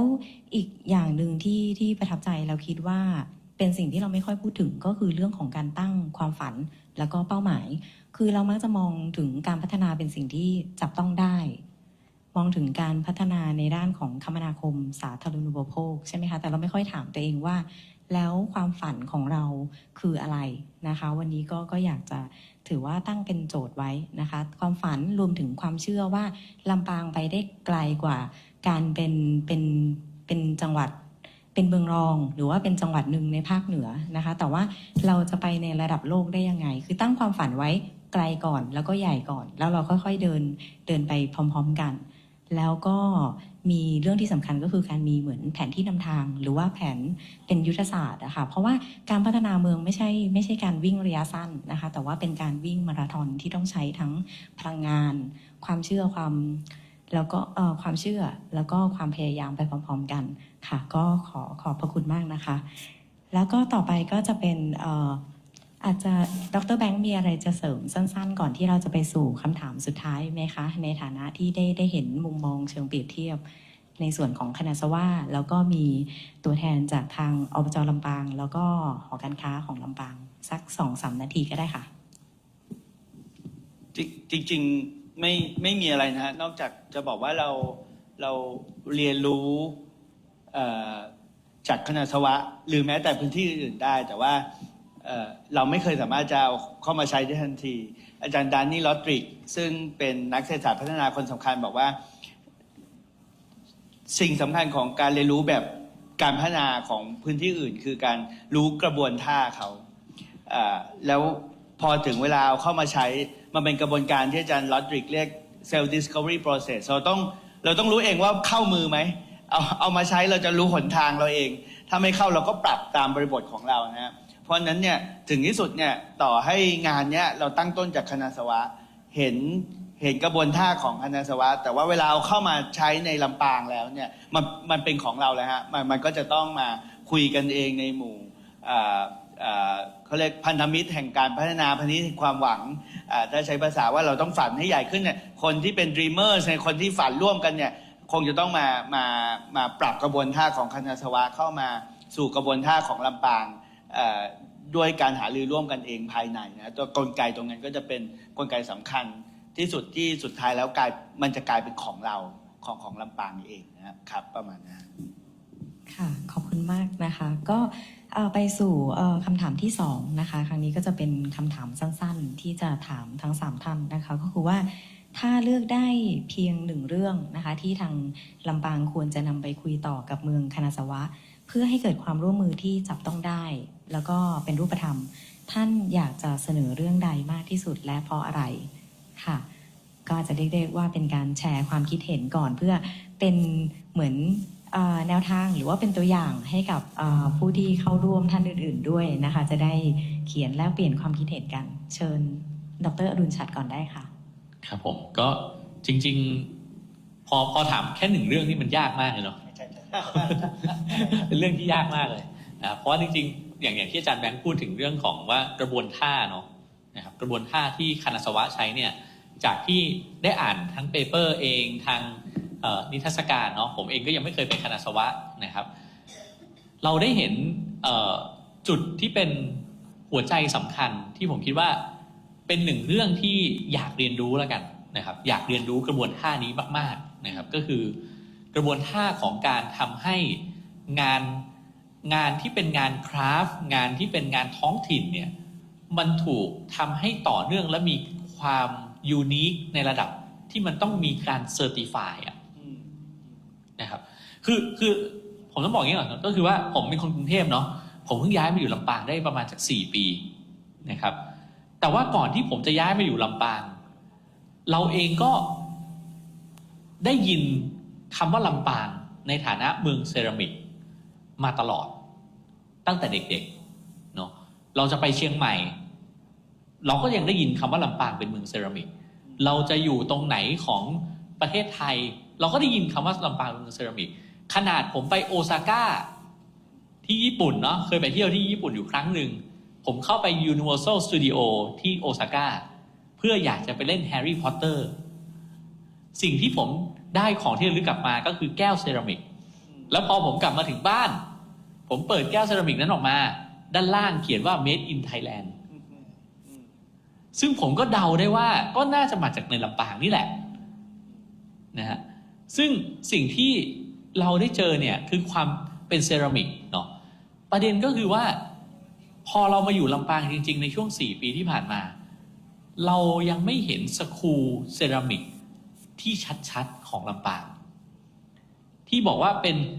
ถ้าคณะสวะบอกเป็นรูปแบบการ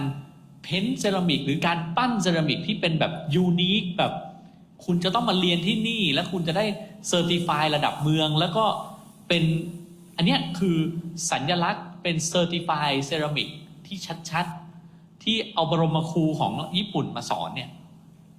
เรายังไม่เห็นสิ่งนี้ในลำปางนะพอมาอยู่ที่ลำปางในระยะ4 ปีนอกจากเรื่องเซรามิกแล้วมีการบูมเรื่องของผ้าครั่งเนาะผมก็ได้เจอกับอาจารย์ขวัญณภาเนาะผู้ซึ่งบุกเบิกเรื่องนี้ในลำปางมานะฮะแล้วก็มีการร่วมมือกับหลายภาคส่วนเกี่ยวกับเรื่องของผ้าครั่งมีlearning station อยู่ตามอำเภอต่างๆรวบรวมจะทำให้ลำปางเป็นเมืองสีชมพูจนผมมาบอกท่านนายกว่าต่อไปอบจ.เราใช้สีชมพูเนาะเป็นสีนำเนาะทำอะไรก็ทำให้ลำปางเป็นเมืองสีชมพูให้ได้อย่างนี้นะเพราะว่าผ้าครั่งก็มีเฉพาะที่ลำปางที่มีสีสันที่มีอัตลักษณ์เนาะและเราก็เพิ่งได้ GI ผ้าครั่งมาแล้วผ้าครั่งเองก็ไม่ได้มีครั่งเองก็ไม่ได้มีบทบาททางด้านแค่ศิลปะหัตถกรรมอย่างเดียวแต่ว่าครั่งเองเป็นวัตถุดิบหลักของการไปทำแลกเนาะการไปทำยาเนาะการไปทำอีกหลายอุตสาหกรรมที่เป็นอุตสาหกรรมมูลค่าสูงทั้งนั้นเลยเนาะแล้วจำนวนคนปลูกครั่งในลำปางกลับน้อยลงเรื่อยๆทุกวันนี้ครั่งเองอาจจะต้องอิมพอร์ตจากจังหวัดข้างเคียงบ้างอย่างเงี้ยฮะแต่ว่ายังไงก็ตามตลาดครั่งมันอยู่ที่ลำปางนะฮะแล้วก็สีของครั่งที่เป็นสีชมพูเนี่ยก็มีอัตลักษณ์มากๆและมีความเป็นแฟชั่นมากๆท่านอาจารย์ขวัญเองท่านสุพันธ์นีเนาะอาจารย์สุพันธ์นีนะครับท่านก็พยายามผลักดันเรื่องของการเนี่ยโหนี่ people like craft ลำปางนี่นะฮะเนี่ยใส่เสื้อมาโชว์เลยนะฮะก็พยายามผลักดันเรื่องของครั่งจนมีการแฮกเกอร์ทอนการตัดเย็บครั่งอะไรต่างๆมากมายแต่ว่าจนถึงวันนี้เราก็ยังไม่มี School of ครั่งสคูลที่จะทำออกแบบการตัดเย็บครั่งที่แบบยูนิคที่สุดในประเทศเนาะหรือการทำให้สีของครั่งกลายเป็นสีที่มันมีอัตลักษณ์แบบที่ทั่วโลกต้องมาใช้สีที่นี่เท่านั้นถึงจะได้สีแบบนี้เป็นต้นเนาะคือผมรู้สึกว่าความทำให้มันกลายเป็นวัฒนธรรมที่มีมูลค่าสูงทางเศรษฐกิจแล้วก็เป็นวัฒนธรรมที่ทุกคนสามารถที่จะเป็นเจ้าของมันได้ด้วยเนาะผมคิดว่าเรื่องที่สำคัญเนาะอันนี้ก็เป็นตัวอย่าง2 อันเนาะเซรามิกครั่งแล้วก็ล่าสุดที่เรามีเรื่องของกลองอย่างกลองปูจานะครับเมื่อเช้าผมดูน้องๆเมืองปานเล่นเนี่ยเราเห็นวิถีเห็นโชว์ระดับโลกอ่ะที่ยังไม่ถูกแต่งตัวเนาะเห็นโชว์ระดับโลกที่ยังไม่ถูกแต่งตัวอยู่นะฮะซึ่งหากเรามีการออกแบบการแต่งตัวโชว์เนี้ยมันก็อาจจะกลายเป็นระดับแบบ performance ที่คนอยากจะมาดูและถ้ามาดูก็ต้องมาดูในแหล่งที่มันเป็นออริจินอลอย่างลำปางเป็นต้นอย่างเงี้ยซึ่งการออกแบบโชว์ก็เป็นเรื่องหนึ่งที่ผมได้เคยปรึกษากับท่านนายกว่าการออกแบบโชว์ของลำปางที่เป็นซิตี้โชว์มันก็อาจจะต้องถูกยกระดับมาตรฐานว่าทำอย่างไรตั้งแต่การแต่งตัวไปจนถึงการออกแบบเรื่องราวในโชว์เนาะอย่างผมไปที่ล่าสุดไปที่จีนเฉิงตูอย่างเงี้ยเฉิงตูเองก็มีหน้ากากเนาะซึ่งการโชว์หน้ากากของเฉิงตูเนี่ยก็มีตั้งแต่ระดับที่เป็นแบบบรมครูสอนทำให้ไปจนถึงในตลาดนัดที่คนก็มาโชว์แล้วก็ได้รายได้จากโชว์นั้นนะครับเพราะฉะนั้นโชว์ที่ดีต้องเป็นโชว์ที่สามารถสร้างมูลค่าทางเศรษฐกิจให้กับประชาชนทั่วไปได้ด้วยเนาะสามารถเป็นโชว์ที่แม้กระทั่งอยู่ในตลาดนัดเนี่ยเขาก็สามารถสร้างรายได้ได้ไปจนถึงการที่อยู่ในหอประชุมใหญ่ๆแล้วก็มีความละเมียดละไมในการนำเสนอของโชว์นั้นนะครับซึ่งอย่างนี้ผมว่าถ้าบอกว่าเป็น1 เรื่องเนาะก็คือเรื่องนี้การทำให้วัตถุดิบทางวัฒนธรรมของลำปางถูกยกระดับให้กลายเป็นวัตถุดิบที่มีมูลค่าสูงแล้ว มีวิธีการปรุงที่ยูนิคแบบลำปางและสามารถสร้างมูลค่าเพิ่มทางเศรษฐกิจให้กับประชาชนโดยภาพรวมได้ด้วยนะครับผมคิดว่าเรื่องนี้เป็นเรื่องที่อยากเรียนรู้ที่สุดนะครับแล้วก็คิดว่าถ้ามีความร่วมมืออะไรบางอย่างร่วมกันได้เนาะจริงๆอบจ.เองก็จับมือกับมหาวิทยาลัยค่อนข้างแน่นเนาะในทุกๆมหาวิทยาลัยใหญ่ๆในลำปางเนี่ยอบจ.ก็มีโครงการร่วมหมดนะครับแล้วก็เราก็อยากจะจับมือให้แน่นขึ้นอีกเพื่อที่จะทำให้มันกลายเป็น School of ลำปางเนาะในการที่จะทำให้การพัฒนาลำปางมันถูกยกระดับจากการพัฒนาแบบเขาเรียกว่าวิถีดั้งเดิมไปสู่การพัฒนาแบบมีระบบระเบียบในการพัฒนาที่ทำให้ทุกคนเห็นว่าหากเราจะทำเรื่องนี้เราต้องมาเรียนรู้ที่ลำปางเนาะการพัฒนาแบบเมืองการศึกษาทางวัฒนธรรมผมว่าเป็นเรื่องที่น่าสนใจมากๆนะครับแล้วก็จริงๆการศึกษาเนี่ยมันเป็นเรื่องที่มูลค่าสูงมากๆอยู่แล้วนะครับการศึกษาการเรียนรู้เนาะแต่เราไม่ใช่การศึกษาการเรียนรู้ในระบบแต่ว่าเอาวัฒนธรรมมาเป็นวัตถุดิบทางการเรียนรู้ที่ทำให้ทุกคนอยากจะมาเรียนเรื่องเหล่านี้ในลำปางจริงลำปางยังมีอีกเยอะเลยฮะที่ยังไม่ถูกพูดถึงอย่างเช่นเรื่องงานไม้เนาะเมื่อก่อนลำปางเป็นศูนย์กลางการค้าไม้เนาะแต่เดี๋ยวนี้ก็เลื่อนหายไปเนาะจริงๆเราก็มีช่างฝีมือไม้ที่ยังซ่อนตัวอยู่ในลำปางอีกมากหากเราถูกยกระดับเรื่องนี้ก็อาจจะเป็นเรื่องหนึ่งที่คนสนใจนะหรือว่าเป็นเรื่องอื่นๆอีกมากมายนะครับแต่ว่าเรายังต้องการว่าเราจะออกแบบอย่างไรเพื่อให้เกิดรูปแบบการพัฒนาสินทรัพย์ทางวัฒนธรรมให้กลายเป็นสินทรัพย์จริงๆขึ้นมาแล้วก็มีบรมครูที่ชัดเจนของลำปางขึ้นมาครับ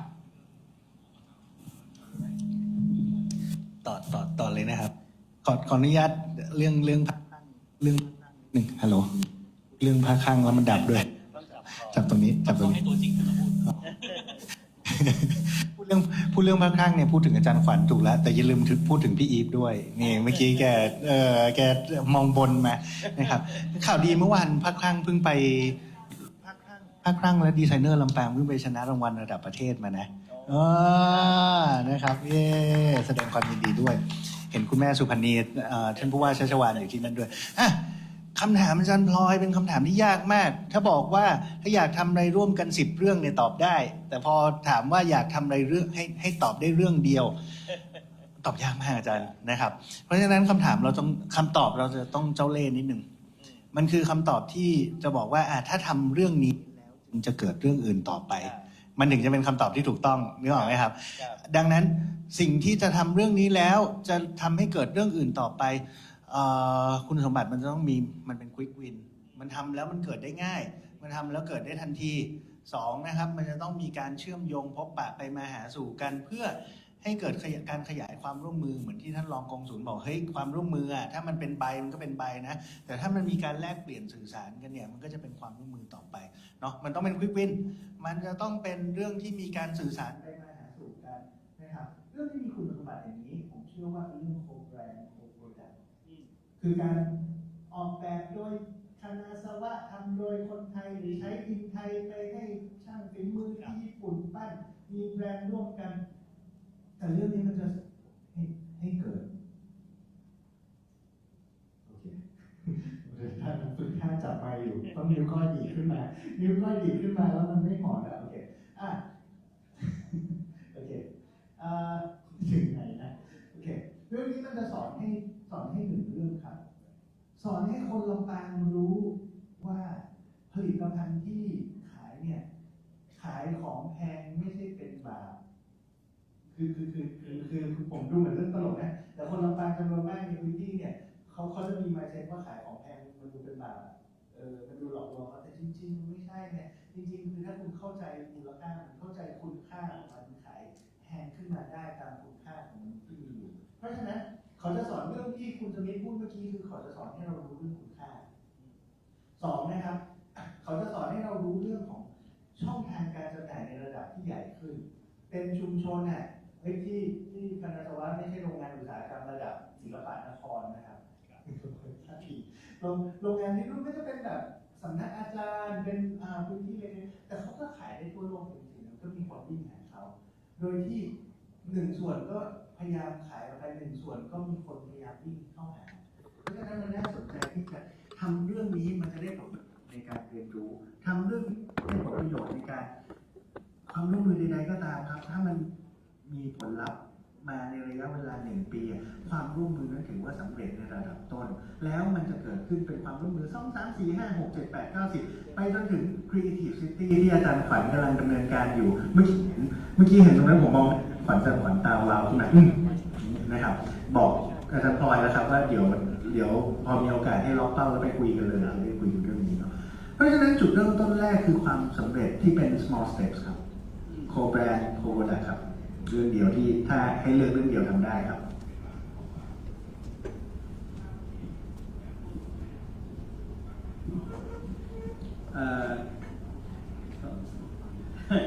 ก็พอผมว่าจะได้กลับกันนะผมลอง reverse นะครับก็คือว่ามีเรื่องอะไรที่รู้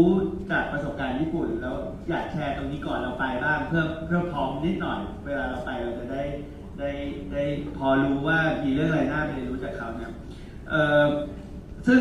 จะไปไกลกว่าคณะทวารนะเพราะเราไปเรียนรู้จากโอกินาวามาแล้วฮอกไกโดมาแล้วและหลายพื้นที่มาแล้วผมก็อยากยกตัวอย่างเรื่องการเชื่อมต่อเมื่อผู้เล่าว่ามี5เช็คลิสต์ใช่ไหมครับเช็คลิสต์หนึ่งเป็นเรื่องใหญ่มากคือเรื่องการเชื่อมต่อแล้วโลกของการเชื่อมต่อเนี่ยมันข้างในมันมีกระบวนท่าหลากหลายอยากโชว์ให้เห็นความน่าสนใจของญี่ปุ่นนะเชื่อมแรกของญี่ปุ่นเนี่ยคือเชื่อม backward forward linkage ของเซกเตอร์ในจังหวัดลำปางเนี่ย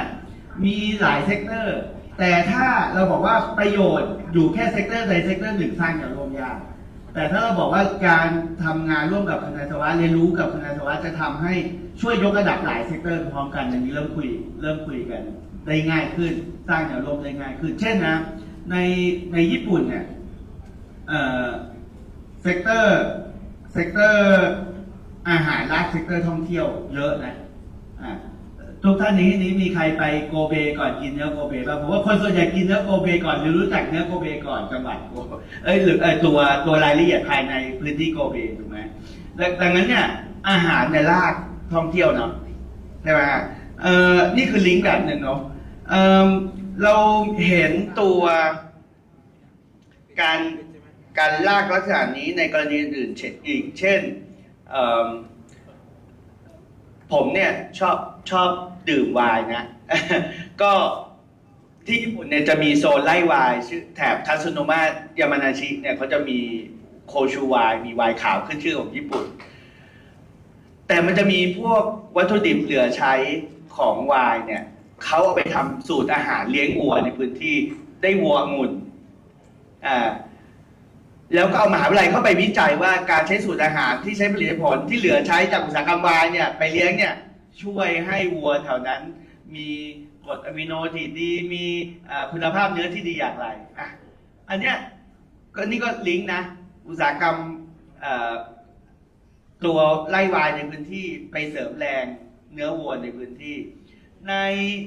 โอกินาวามีหมูกับสับปะรดเขาก็เอาสับปะรดนี่แหละเป็นสูตรอาหารฟีดอุตสาหกรรมเนื้อหมูแล้วบอกว่าช่วยให้มีหมูสับปะรดเมืองไทยก็เรามีหมูมันม่วงใช่ไหมอิโมบุตะแบบนี้นะกระบวนท่าเดียวกันหมดก็คือว่าพยายามผูก2เซกเตอร์เข้าด้วยกันในพื้นที่นะเรายังมีกระบวนการอันนี้เป็นการลิงก์เซกเตอร์ในพื้นที่นะเพื่อให้รู้สึกว่าผลพวงจากการพัฒนาพาไปได้หลายเซกเตอร์พร้อมกันกระบวนท่าหนึ่งเราพูดถึงการเชื่อมโลกนี่ยากนะและแพงเพราะว่ารีเทลเน็ตเวิร์กเนี่ยแพงมากแต่ฮอกไกโดทำเก่งมากนะถ้าท่านไปที่กรุงเทพเนี่ยโซนสุขุมวิทกับไอคอนสยามเนี่ยจะมีรีเทลช็อปของผลิตภัณฑ์ฮอกไกโดอยู่ที่ห้างเขามารุกเราถึงที่เลยเป็นต้นนะอันนี้การพาสินค้าไปทั่วโลกแล้วเพื่อนผมเคยเปิดคาเฟ่นะเขาอยู่ดีๆเขาก็มีส้มจากพื้นที่หนึ่งของญี่ปุ่นซึ่งผมไม่รู้จักแม้ว่าผมจะเรียนอยู่ญี่ปุ่นก็ตามนะผมยังไม่เคยชิมส้มนี้เลยผมก็บอกไปหามาได้ไงเขาบอกเขาไม่ได้หาญี่ปุ่นให้วัตถุดิบมาฟรีขออย่างเดียวขอให้เล่าเรื่องส้มเขาเพราะฉะนั้นเขาก็จะมีnarrative story card มีการเล่าว่าส้มนี้อยู่จังหวัดนี้จังหวัดนั้นเมืองนี้เมืองนั้นดียังไงถามว่าให้ส้มลังหนึ่งเนี่ยต้นทุนแพงแค่ไหนไม่แพงเลยนะ แต่ว่าทำให้เรื่องราวของส้มเขาข้ามน้ำข้ามทะเลมาเล่าถึงประเทศไทยเป็นต้น กลไกการอุดหนุนผลิตภัณฑ์เนี่ยซึ่ง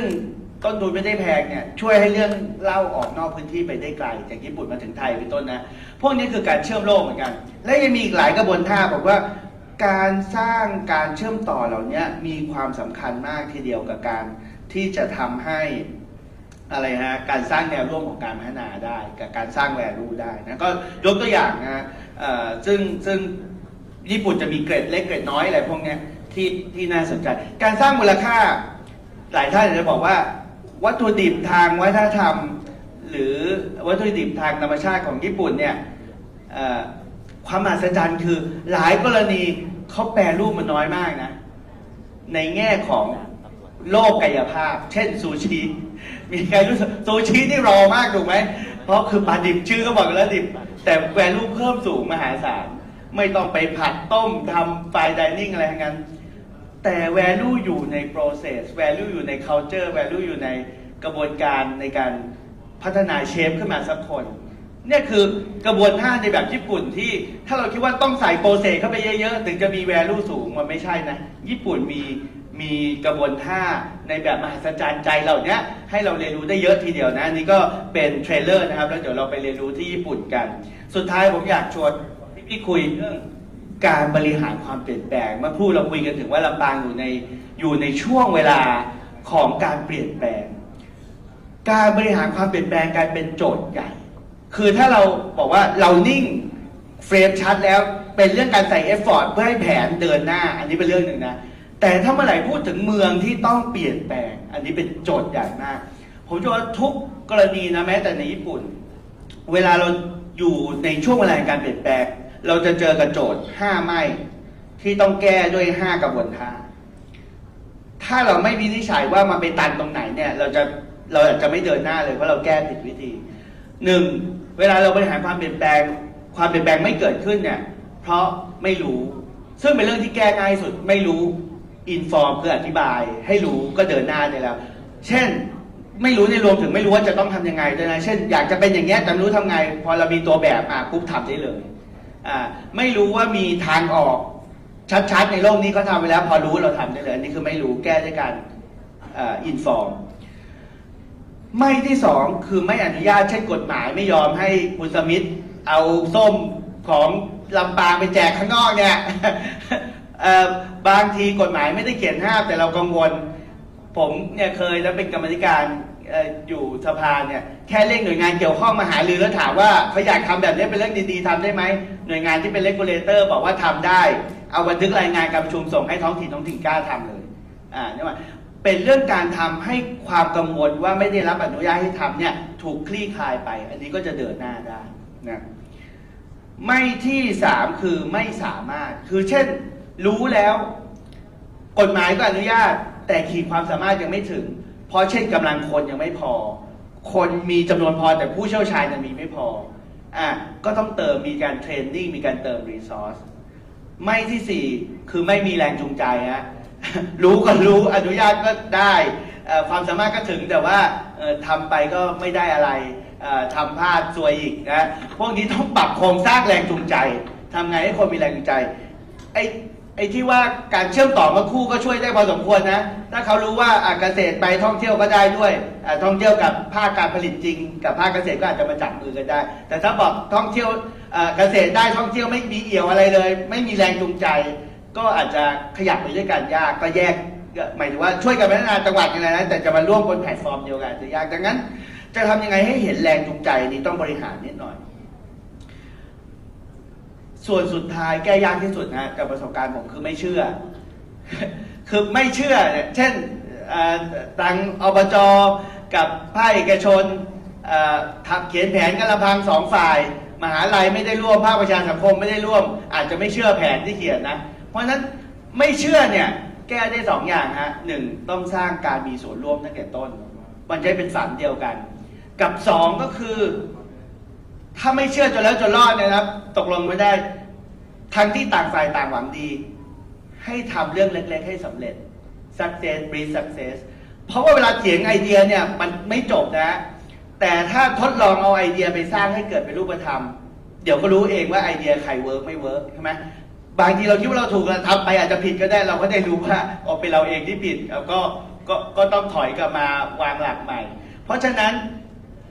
ไม่เชื่อเนี่ยแก้ได้ด้วยแค่2 อย่างละครับสร้าง engagement ให้เยอะกับ2คือเริ่มจากเรื่องเล็กแล้วก็หมุนสร้างโมเมนตัมจากเรื่องเล็กนั้นผมพูดเรื่องพวกนี้เพราะว่าถึงที่สุดเนี่ยบางครั้งเนี่ยเราวินิจฉัยอาการกันผิดเพื่อสร้างความเปลี่ยนแปลงทั้งในระดับเมืองไปจนถึงระดับประเทศเนี่ยไปคิดว่าเขาเรื่องนี้ไม่เดินหน้าเพราะเขาไม่รู้ก็ไปสอนอยู่นั่นนะครับหรือไปพยายามบอกเล่าอินฟอร์มซะอย่างเดียวมันก็ไม่แก้ปัญหาคนคิดว่าเรื่องนี้ทำไม่ได้เพราะอ้างกฎหมายมันเป็นข้ออ้างเยอะนะก็ไปพยายามแก้กฎหมายสัก4-5 ปีแก้กฎหมายเสร็จก็ไม่เกิดอยู่ดีเพราะมันไม่ได้ปัญหาไม่ได้อยู่ที่ข้อกฎหมายหรอกเป็นข้ออ้างการจะเดินหน้าได้เราต้องวินิจฉัยให้ออกว่าไอการ transform เมืองไปจนถึง transform ปัญหาใหญ่ๆของประเทศเนี่ยนะมันไม่ไหนแน่แล้วบางทีมันอาจจะมีหลายไม่ก็ได้นะแล้วแก้ให้ถูกจุดไม่อย่างนั้นเนี่ยมันจะเดินหน้าไม่ได้ก็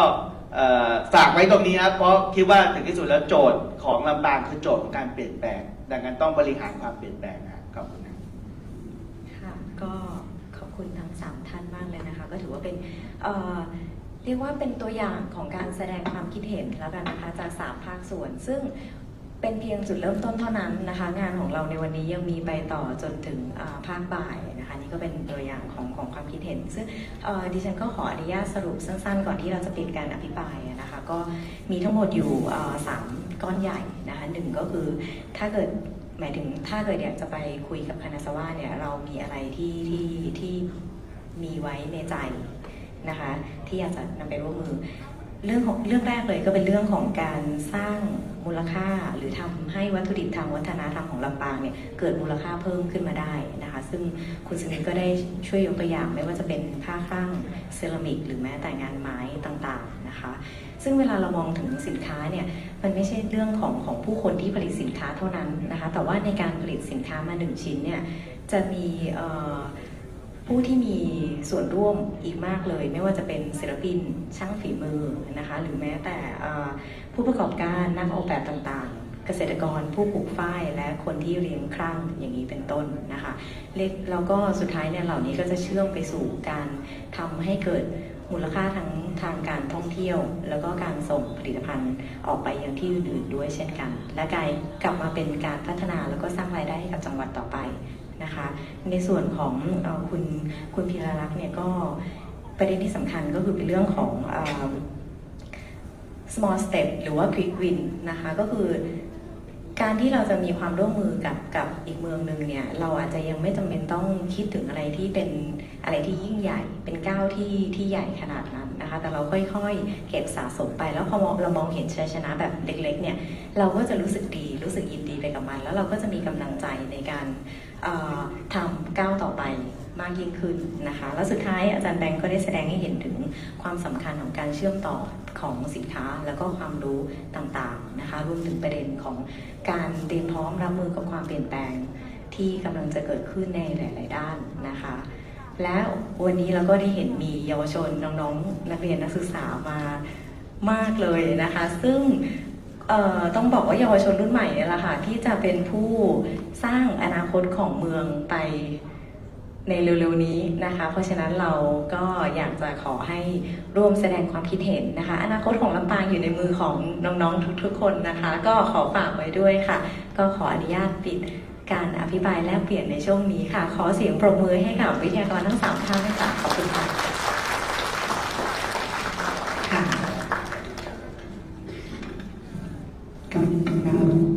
ความรู้นะคะเชื่อได้ว่าหลายท่านก็คงจะมองเห็นอนาคตแล้วก็เรื่องราวต่างๆที่เราจะเดินไปต่อนะคะไม่ว่าจะเป็นด้านธุรกิจด้านเรื่องของการทุนวัฒนธรรมที่เราจะต้องทำเพิ่มเติมเป็นยังไงบ้างนะคะอย่างไรเนาะแล้วก็แน่นอนที่สุดช่วงท้ายนี้นะคะของช่วงเช้านะคะก็จะเป็นการบรรยายเส้นทางการพัฒนาเมืองคณะสวะนะคะจากอดีตสู่ปัจจุบันนะคะซึ่งวันนี้ค่ะเราได้รับเกียรติจากท่านดร.ภัทรรัตน์พันธ์ประสิทธิ์นะคะท่านเป็นนักวิจัยสถาบันนโยบายวิทยาศาสตร์และเทคโนโลยี นวัตกรรมมหาวิทยาลัยเทคโนโลยีพระจอมเกล้าธนบุรีนะคะจะได้มานำเสนอพัฒนาการของเมืองคณะสวะนะคะบทบาทประวัติศาสตร์ วัฒนธรรม การอนุรักษ์เมืองเก่า และก็การพัฒนาร่วมสมัยรวมไปถึงทิศทางการเป็นเมืองที่น่าอยู่อย่างไรนะคะวันนี้เราก็จะได้รับเกียรติจากท่านอาจารย์พลอยนะคะหรือว่าดร.ภัทรรัตน์นะคะที่ท่านจะได้มาพูดคุยแล้วก็อภิปรายให้กับพวกเราได้ฟังกันนะคะสั้นๆก่อนที่จะรับประทานอาหารเที่ยงพร้อมกันวันนี้เรามีโต๊ะจีนเลี้ยงกับทุกท่านนะคะอย่าเพิ่งไปไหนเดี๋ยวเรารับประทานอาหารกลางวันพร้อมกันก่อนนะคะแล้วก็ช่วงบ่ายเราก็จะมีเพิ่มเติมส่วนใครนะคะที่ยังไม่ได้เอาพาสปอร์ตนะคะไปเรียนรู้3ฐานของเรานะคะอย่าลืมนะก็จะได้รับการสแตมป์เสร็จค่ะพาสปอร์ตมีสติกเกอร์ครบทั้ง3ดวงก็จะไปรับไอติมฟรี1อันด้วยนะคะช่วงบ่ายก็จะมาแลกรับด้วยกันนะคะส่วนใครที่พาสปอร์ตยังหาไม่เจออยู่ตรงไหนใช่ไหมคะอยู่ในกระเป๋าค่ะแผ่นสีขาวๆนะคะท่านคะใช่ไหมคะเดี๋ยวแป๊บนึงนั่นเลยนะคะประมาณนั้นค่ะเนี่ยค่ะก็จะมีสแตมป์นะคะแผ่นสีขาวๆนี่ขอยืมหน่อยค่ะเดี๋ยวนะคะอันไหนพาสปอร์ตนะคะอันนี้เลยซิตี้พาสปอร์ตนะคะเขาเป็นกับเมืองด้วยนะคะเมืองใดตีใจคุณอยากขึ้นเป็นอันนี้เลยนะคะเมืองใดตีใจคุณอยากขึ้นเป็นนะคะพาสปอร์ตอันนี้ก็เข้า3ฐานตรงนั้นเลยนะคะไปศึกษาเสร็จแล้วก็จะให้เจ้าหน้าที่สแตมป์นะคะสแตมป์แต่ก่อนอื่นยังเพิ่งไปนะคะเดี๋ยวท่านดร.ภัทรรัตน์นะคะท่านก็จะมาบรรยายนะคะเรื่องของเส้นทางการพัฒนาเมืองคณะสวะจากญี่ปุ่นนะคะที่เป็นอดีตสู่ปัจจุบันนะคะซึ่ง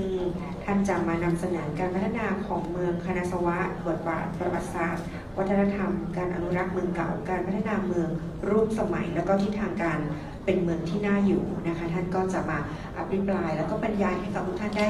รับรู้รับทราบกันดิฉันเชื่อได้ว่าบริบทของลำปางก็จะคล้ายๆกันกับเมืองนี้นะคะซึ่งเป็นเมืองรอง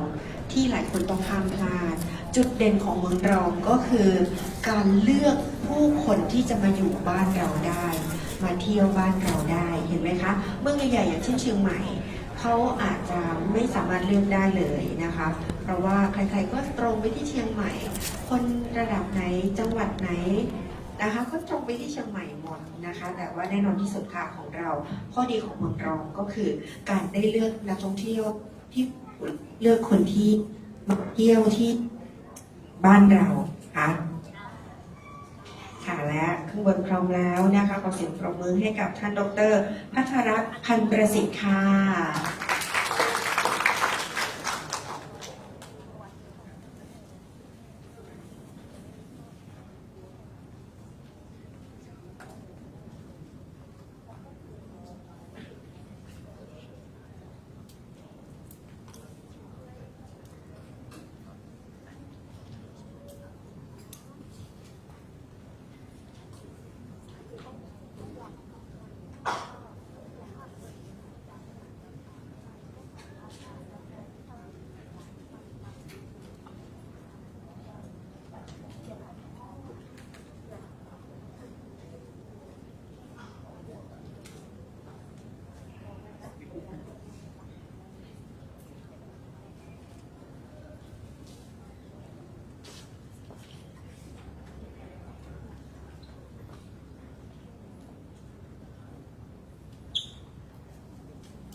รอสักครู่นะคะ แต่ว่าในระหว่างนี้ก็ขออนุญาตชวนคุยไปด้วยนะคะ ทุกท่านวันนี้ก็น่าจะได้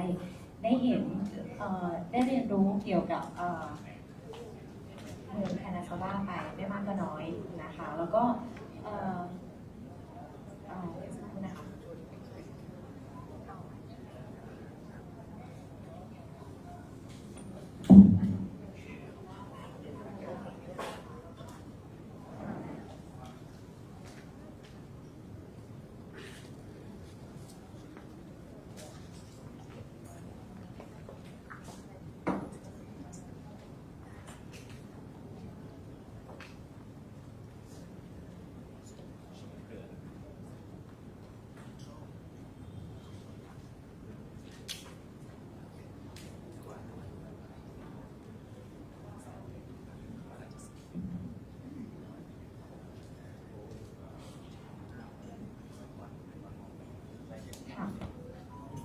ค่ะ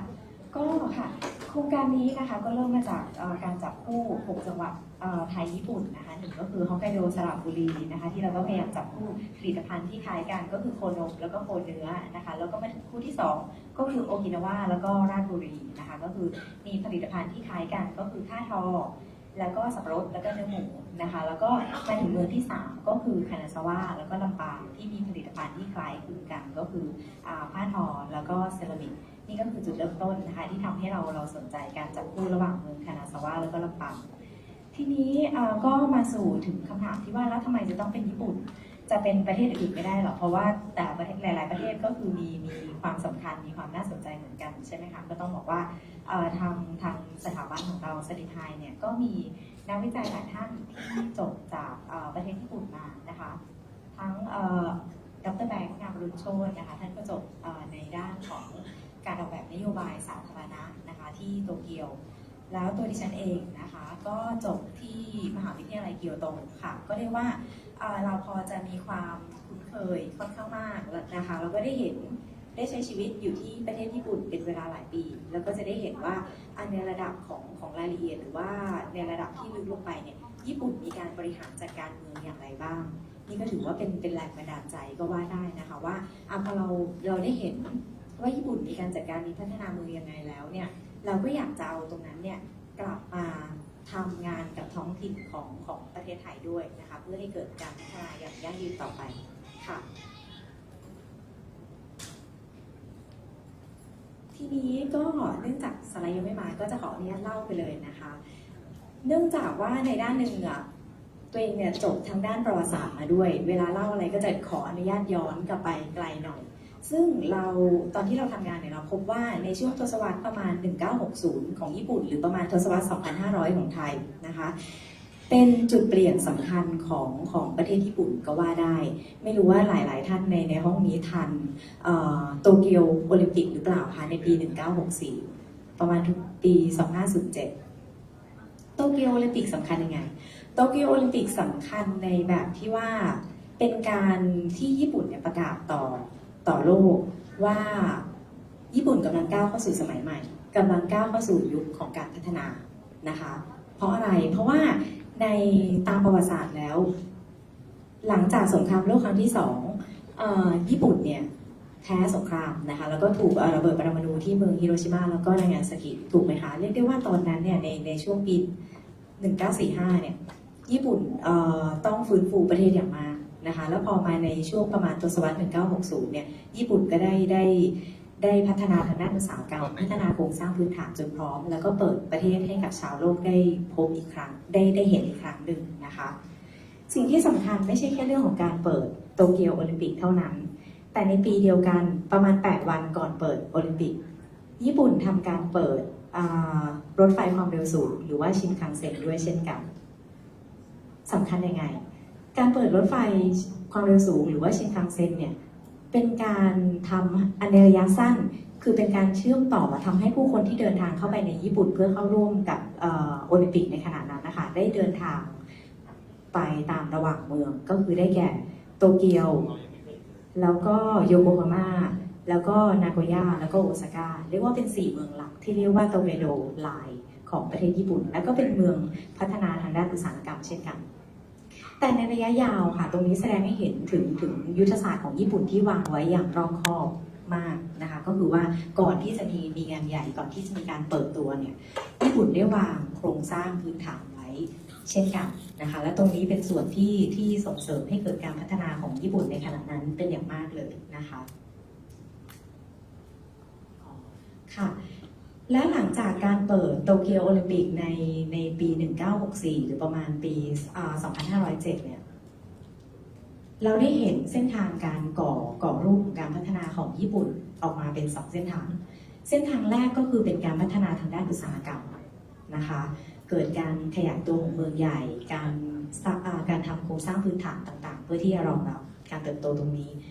และอีกด้านหนึ่งเส้นทางที่เกิดขึ้นคือเส้นทางการพัฒนาทางด้านวัฒนธรรม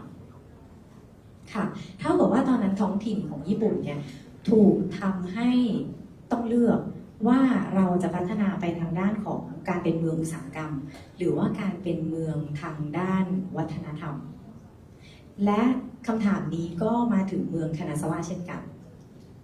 และในขณะนั้นผู้นำของเมืองคานาซาวะซึ่งไม่ใช่แค่หน่วยงานรัฐบาลนะคะแต่รวมไปถึงภาคเอกชนภาคธุรกิจด้วยก็พยายามสมัครที่จะเข้าร่วมเป็นเมืองอุตสาหกรรมแต่ผลลัพธ์ที่เกิดขึ้นคือเมืองคานาซาวะไม่ได้รับเลือกจากรัฐบาลกลางของประเทศญี่ปุ่นให้เป็นเมืองที่พัฒนาทางด้านอุตสาหกรรมและในขณะเดียวกันคานาซาวะก็ไม่ถูกจัดเข้าไปอยู่ในเมืองที่จะมีการอนุรักษ์วัฒนธรรมเช่นเดียวกันเพราะอะไรเพราะขณะนั้นญี่ปุ่นเนี่ยได้ประกาศเป็นกฎหมายอนุรักษ์เมืองเก่าที่เป็นเมืองหลวงเก่าของญี่ปุ่น3เมืองได้แก่เมืองเกียวโตนาราแล้วก็คามากุระนะคะซึ่งคานาซาวะไม่ได้จัดอยู่ใน3เมืองนี้เลยหมายความว่าอย่างไรหมายความว่าคานาซาวะจึงไม่ถูกนับเป็นเมืองที่จะถูกพัฒนาแทนในด้านอุตสาหกรรมและก็จะไม่ถูกพัฒนาในด้านของวัฒนธรรมเช่นกันสำหรับรัฐบาลกลางของญี่ปุ่นดังนั้นค่ะผู้นำเมืองของคานาซาวะในขณะนั้นนะคะก็เลยทำการคุยกันแล้วก็ย้อนกลับมาดูใหม่ว่าถ้าอย่างนั้นแล้วคานาซาวะจะโตได้จากอะไรสุดท้ายนะคะคำตอบจึงอยู่ที่ว่าเรามีทุนทางวัฒนธรรมค่ะซึ่งทุนทางวัฒนธรรมของคานาซาวะนะคะก็คือย่านเมืองเก่านะคะแล้วก็วัฒนธรรมสมัยเอโดะหรือว่าวัฒนธรรมซามูไรรวมถึงงานฝีมือต่างๆไม่ว่าจะเป็นผ้าทอเซรามิกแล้วก็ทองคำเปลวดังนั้นตรงนี้จึงเป็นจุดตั้งต้นของเมืองเลยนะคะว่าโอเคเราจะมีหลักว่าจากนี้เป็นต้นไปคานาซาวะจะเป็นเมืองที่พัฒนาเพื่อการอนุรักษ์ค่ะ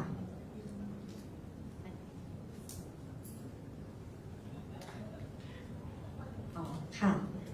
จากจุดเริ่มต้นในปี1966ของคานาซาวะนะคะก็ค่ะก็ทำให้เมืองเริ่มตั้งต้นการทำสิ่งที่เรียกว่าการออกกฎหมายแล้วก็ข้อบังคับต่างๆเพื่ออนุรักษ์เขตเมืองเก่าเพราะทางเมืองเห็นแล้วว่าโอเคเมืองเก่าย่านเมืองเก่าต่างๆคือสินทรัพย์ของเราที่เราจะต้องจัดการนะคะ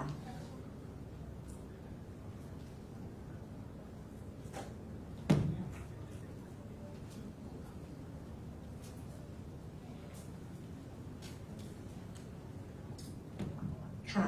ตรงนี้จึงเกิดเป็นบทเรียนแรกขึ้นมานะคะก็คือ 1. ค้นหาทุนทางวัฒนธรรมให้ได้และพยายามล็อกเป้าคือต้องบอกก่อนว่าคานาซาวะมีทุนทางวัฒนธรรมที่เยอะมากเลยใช่ไหมคะถ้าเกิดว่าดูจากตัวของนิทรรศการแล้วนะคะแต่คานาซาวะไม่ได้พยายามที่จะพัฒนาทุกๆอย่างไปในเวลาเดียวกันคานาซาวะดูก่อนว่าโอเคเรามีพื้นที่เมืองเก่าเพราะฉะนั้นเราจะพัฒนาจากตรงนี้นะคะ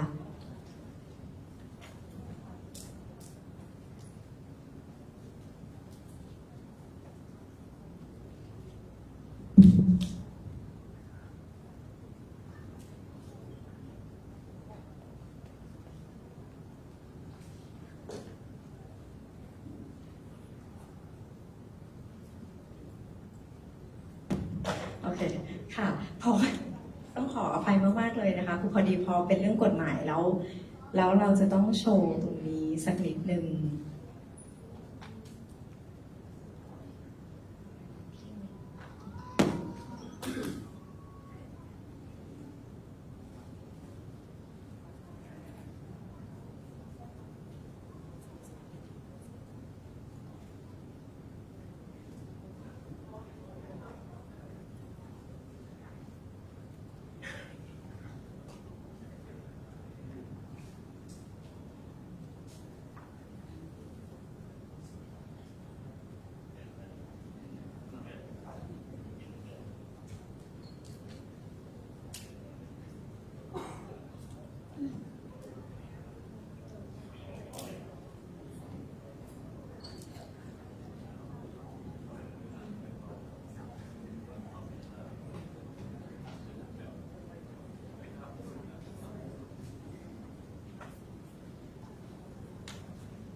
ต้องขออภัยความผิดพลาดทางเทคนิคของเรามากๆเลยนะคะ แล้วก็ใกล้เวลาเที่ยงแล้วด้วยนะคะ ถ้าอย่างนั้นเรามาท่านใดในตั้งแต่วันนี้ตั้งแต่การอภิปรายพอจะอยากแลกเปลี่ยนหรือว่ามีคำถามไหมคะ ขออนุญาตขั้นเวลาที่ตรงนี้ค่ะ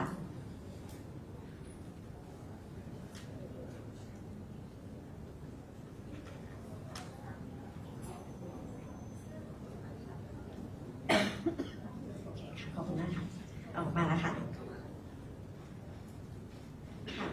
เพราะว่าตรงนี้เป็นสไลด์ที่ค่อนข้างสำคัญค่ะ ก็คือต่อมาจากที่อธิบายอะค่ะว่าพอเมืองล็อกแล้วว่าย่านเมืองเก่าของคานาซาวะจะเป็นสิ่งที่เมืองจะต้องอนุรักษ์ไว้เพื่อพัฒนาและเป็นทุนของคานาซาวะต่อไปอะค่ะ ก็นำไปสู่การออกข้อบัญญัติต่างๆนะคะ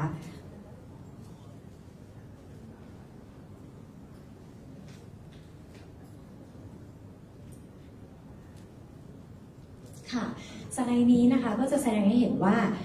เมื่อคานาซาวะพยายามที่จะอนุรักษ์พื้นที่เมืองเก่า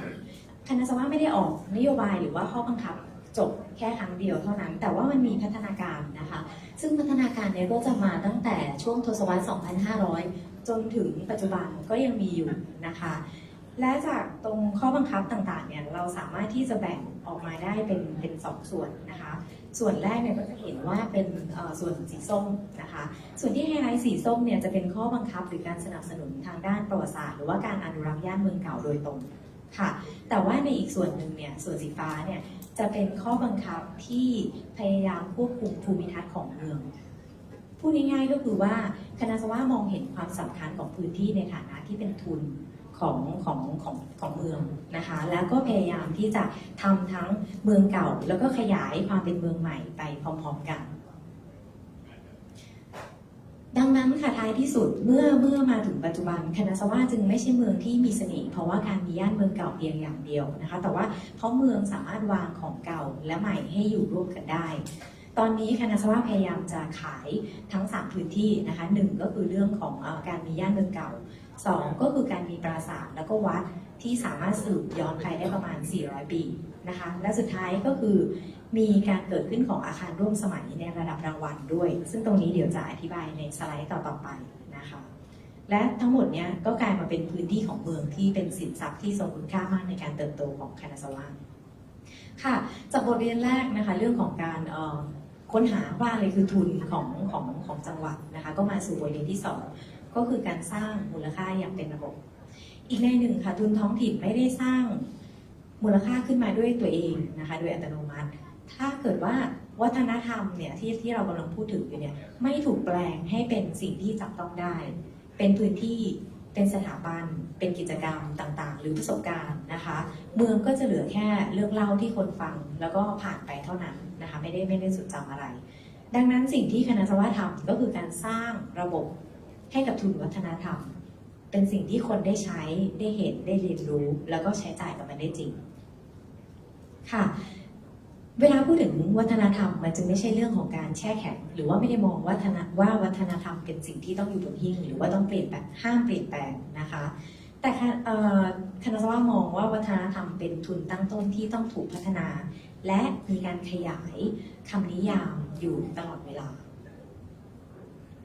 ตัวอย่างที่เห็นได้ชัดนะคะก็คือแผนพัฒนาเมืองคณะสวะที่ออกมาเมื่อประมาณ2 ปีที่แล้วนะคะก็คือ 2024 มีการกำหนดให้วัฒนธรรมใหม่ที่เมืองจะส่งเสริมเพิ่มเติมจากของเดิมที่มีนะคะก็คือผ้าทอเซรามิกทองคำเปลวต่างๆเนี่ยแต่ว่ามีอีก3สิ่งที่คณะสวะนิยามว่าเป็นวัฒนธรรมก็คือกีฬาสถาปัตยกรรมแล้วก็งานไม้ค่ะสไลด์นี้นะคะก็จะแสดงให้เห็นถึงงานฝีมือของคณะสวะนะคะก็ไม่ได้อยู่ที่พิพิธภัณฑ์เท่านั้นแต่ว่าอยู่ในวัตถุเครื่องใช้เสื้อผ้าเครื่องประดับแล้วก็ชีวิตประจำวันด้วยทีนี้ค่ะนี่ก็เป็นหน้านี้ก็จะเป็นตัวอย่างที่แสดงให้เห็นนะคะว่ามีการนิยามเพิ่มเติมอยู่เสมอว่าอะไรคือวัฒนธรรมของเมืองนะคะตรงนี้ก็เพิ่งถูกการเป็นเมืองวัฒนธรรมไม้หรือไม้ในฐานะวัฒนธรรมของคณะสวะเนี่ยก็เพิ่งถูกนิยามมาเมื่อประมาณ6 ปีที่แล้วนะคะ2020 เมืองก็ได้ออกเป็นข้อบัญญัติว่าด้วยการส่งเสริมการสืบทอดและสร้างสรรค์เมืองวัฒนธรรมและวัฒนธรรมไม้ของนครคานาสวะก็จะมีการนิยามว่าวัฒนธรรมไม้เนี่ยก็หมายถึงวัฒนธรรมที่นำคุณลักษณะของไม้ทั้งธรรมชาติอาคารงานหัตถกรรม และสิ่งของที่ให้สัมผัสของไม้ด้วยเช่นกัน เข้ามาอยู่ในภูมิทัศน์ของเมืองและชีวิตประจำวันค่ะก็หน้านี้ก็เป็นภาพที่แสดงให้เห็นถึงการทำให้ไม้ในกลายมาเป็นระบบวัฒนธรรมนะคะก็จะมีตั้งแต่งานแกะสลักงานเครื่องใช้ไปจนถึงอาคาร หรือแม้แต่การพัฒนาทักษะของช่างฝีมือและการส่งเสริมอุตสาหกรรมไม้เวลาเราพูดถึงไม้ในความหมายของคณะสวะจึงไม่ใช่การพูดถึงไม้ที่เป็นผลิตภัณฑ์นะคะแต่ว่าเป็นการทำให้ไม้ไปเชื่อมต่อกับผู้คนอาชีพทักษะและอะไรที่มันกว้างไปกว่านั้นอีกกลไกหนึ่งนะคะที่เป็นการส่งเสริมเชิงระบบแล้วก็ต่อเนื่องนะคะก็คือพิพิธภัณฑ์ค่ะคณะสวะไม่ได้ขับเคลื่อนวัฒนธรรมด้วยการจัดงานเป็นครั้งประจำปีนะคะแต่ว่ามีการลงทุนในการสร้างโครงสร้างพื้นฐานทางวัฒนธรรมอย่างต่อเนื่องโดยเฉพาะพิพิธภัณฑ์ซึ่งพิพิธภัณฑ์ต้องบอกว่าความหมายของพิพิธภัณฑ์เนี่ยไม่ใช่เป็นสถานที่ของการเก็บของเก่าเท่านั้นนะคะแต่ว่าเป็นพื้นที่ของการเรียนรู้พื้นที่การสร้างประสบการณ์และพื้นที่ที่เชื่อมคนกับเมืองด้วยเช่นกันค่ะอันนี้ก็จะเป็นตัวอย่างพิพิธภัณฑ์ทองคำเปลวของคณะสวะนะคะก็เริ่มจากการเป็นพิพิธภัณฑ์เอกชนของช่างฝีมือในท้องถิ่นมาก่อนแล้วหลังจากนั้นก็ถูกส่งมอบให้กับเมืองเป็นผู้ดูแลต่อก็จากภาพทางด้านซ้ายมือก็จะเห็นว่าพิพิธภัณฑ์ไม่ได้มีขนาดที่ใหญ่เลยนะคะก็จะมีขนาดเล็กๆแล้วข้างในก็จะเป็นการจัดแสดงสิ่งของที่เกี่ยวข้องกับการทำทองคำเปลวนะคะแล้วก็แสดงให้เห็นถึงทองซึ่งก็จะมีหลายเฉดสีด้วยนะคะก็มีความละเอียดอ่อนมากค่ะอีกตัวอย่างหนึ่งก็คือพิพิธภัณฑ์ศิลปะร่วมสมัยแห่งศตวรรษที่ 21 นะคะ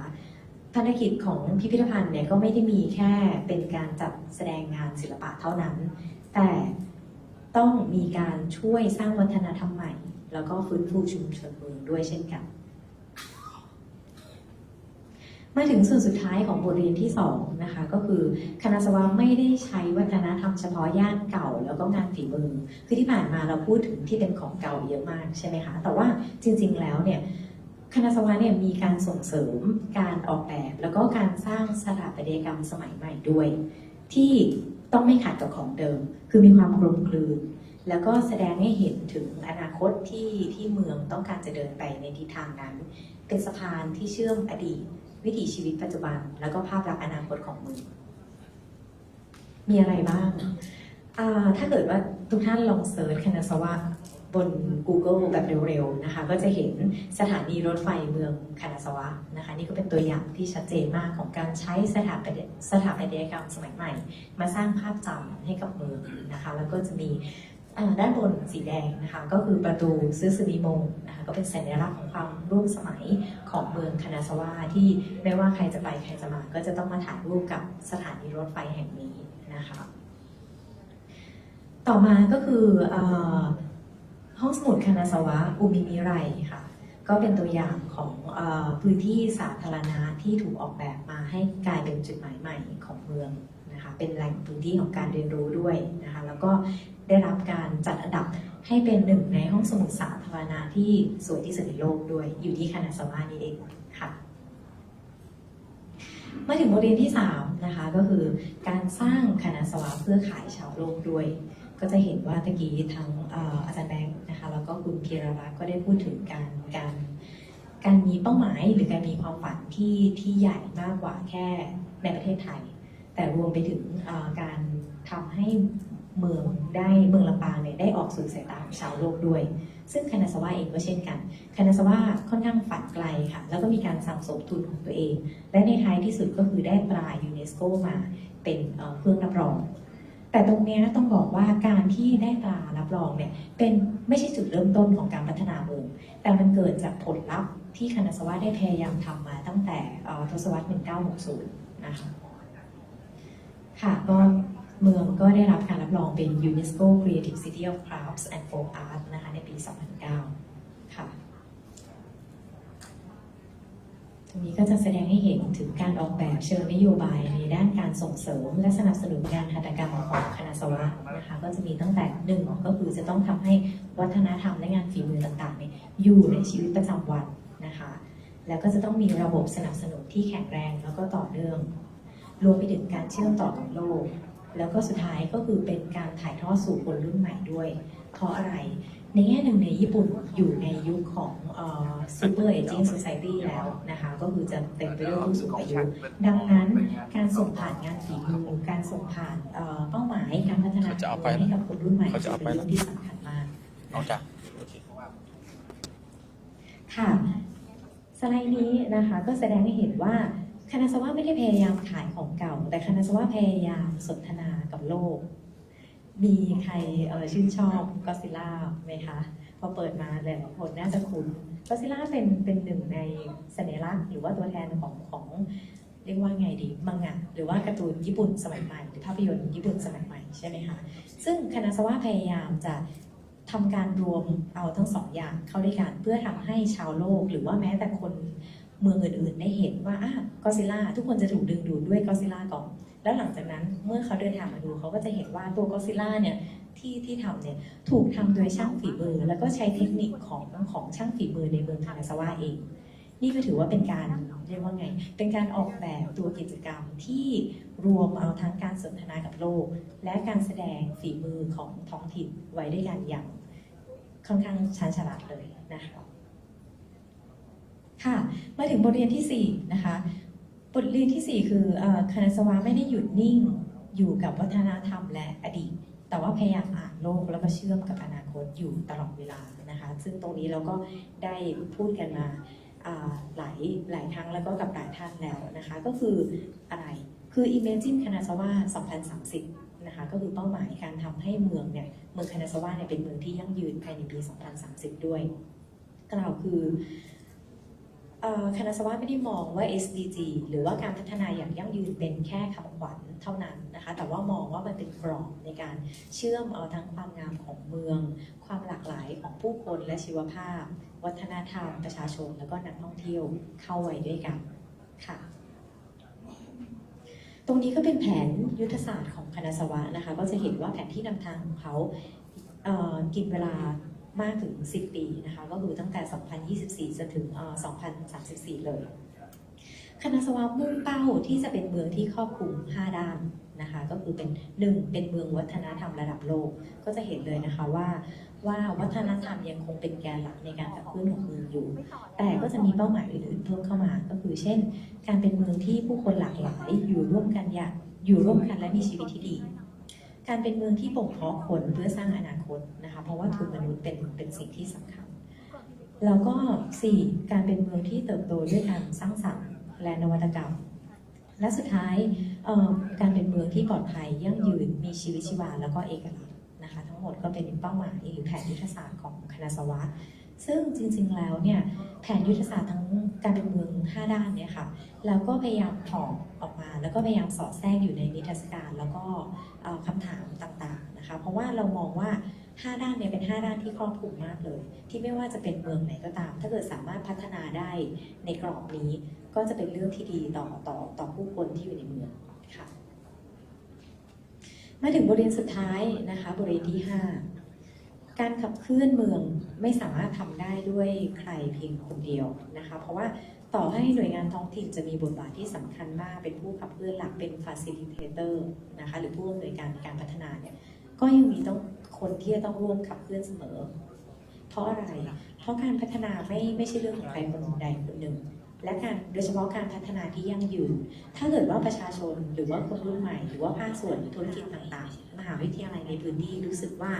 นี่ไม่ใช่การพัฒนาที่ต้องการแผนยุทธศาสตร์นี้ก็จะไม่สามารถสำเร็จรุ่งเรืองและมีประสิทธิภาพได้นะคะนี่คือบทเรียนจากคณะสวะค่ะก็Imagineคณะสวะนะคะก็เป็นหนึ่งในตัวอย่างสำคัญของเราเพราะว่าเกิดจากความร่วมมือของประชาชนชุมชนหน่วยงานไม่แสวงหากำไรหรือว่า NGO นะคะรวมถึงบริษัทภาครัฐธุรกิจต่างๆด้วยเช่นกันตัวนี้ก็แสดงให้เห็นถึงผู้เล่นหลักนะคะหรือว่าคนที่อยู่ในกลไก การขับเคลื่อนเมืองของกรณีของ Imagine คณะสวานะคะก็จะมีทั้งเมืองเองนะคะมีทั้งองค์กรเยาวชนสถาบันวิชาการต่างๆค่ะทีนี้เมื่อถอดบทเรียนด้านความร่วมมือออกมานะคะก็จะเห็นว่ารัฐท้องถิ่นของคณะสวาเนี่ยไม่ได้เป็นเพียงผู้จัดงานหรือว่าผู้ที่ดูแลสถานที่เท่านั้นนะคะแต่ว่าเป็นผู้ที่ออกแบบระบบการพัฒนาเมืองก็เริ่มต้นจากการค้นหาแล้วก็จำแนกทุนของท้องถิ่นนะคะรวมถึงในปัจจุบันเนี่ยเมื่อรัฐบาลกลางของญี่ปุ่นให้ทางท้องถิ่นได้จัดทำยุทธศาสตร์ของตัวเองก็จะเห็นว่าบทบาทของท้องถิ่นยิ่งต้องชัดเจนมากขึ้นนะคะคือไม่ใช่ผู้รอนโยบายจากส่วนกลางเท่านั้นแต่ว่าเป็นผู้กำหนดแล้วก็ออกแบบยุทธศาสตร์ของตัวเองด้วยเช่นกันค่ะนอกจากนี้ค่ะสิ่งที่เราพยายามจะเน้นย้ำตั้งแต่ตอนต้นนะคะของงานในวันนี้ก็คือความร่วมมือของประชาชนญี่ปุ่นมีรากของความร่วมมือของภาคประชาชนที่ยาวนานสืบเนื่องไปตั้งแต่แบบ60-70 ปีที่แล้วนะคะเรียกว่ามาจิสุคุรินะคะก็คือการสร้างเมืองหรือว่าชุมชนที่ภาคประชาชนเนี่ยจะเป็นผู้ที่ส่งเสียงออกมาว่าเราต้องการอะไรบ้างเรามองเห็นนโยบายในการพัฒนาในรูปแบบไหนนะคะแล้วหลังจากนั้นผู้ที่มีอำนาจก็จะนำไปเป็นส่วนหนึ่งในการตัดสินใจพิจารณาต่อไปบทบาทของมหาวิทยาลัยในพื้นที่เช่นเดียวกันค่ะกรณีของเมืองคณะสวาเนี่ยก็จะมีมหาวิทยาลัยในพื้นที่คือมหาวิทยาลัยคณะสวาที่วางบทบาทของตัวเองในฐานะมหาวิทยาลัยวิจัยที่เปิดกว้างสู่สังคมเป็นพื้นที่การเรียนรู้ให้กับสังคมแล้วก็เป็นมหาวิทยาลัยเพื่อสังคมค่ะเพราะการขับเคลื่อนเมืองเนี่ยแน่นอนเราจะต้องมีแผนการต่างๆแต่เราจะไปถึงจุดนั้นไม่ได้เลยจะไปถึงการประสบความสำเร็จไม่ได้เลยถ้าเราไม่มีองค์ความรู้นะคะและจุดนี้เป็นจุดสำคัญที่มหาวิทยาลัยในพื้นที่จะเป็นผู้ช่วยเมืองให้เดินต่อไปได้เมื่อสรุปทั้งหมดนะคะเราก็จะเห็นบทเรียน5ประการจากคณะสวานะคะก็คือ 1. ต้องเข้าใจทุนแล้วก็จุดเด่นของเมือง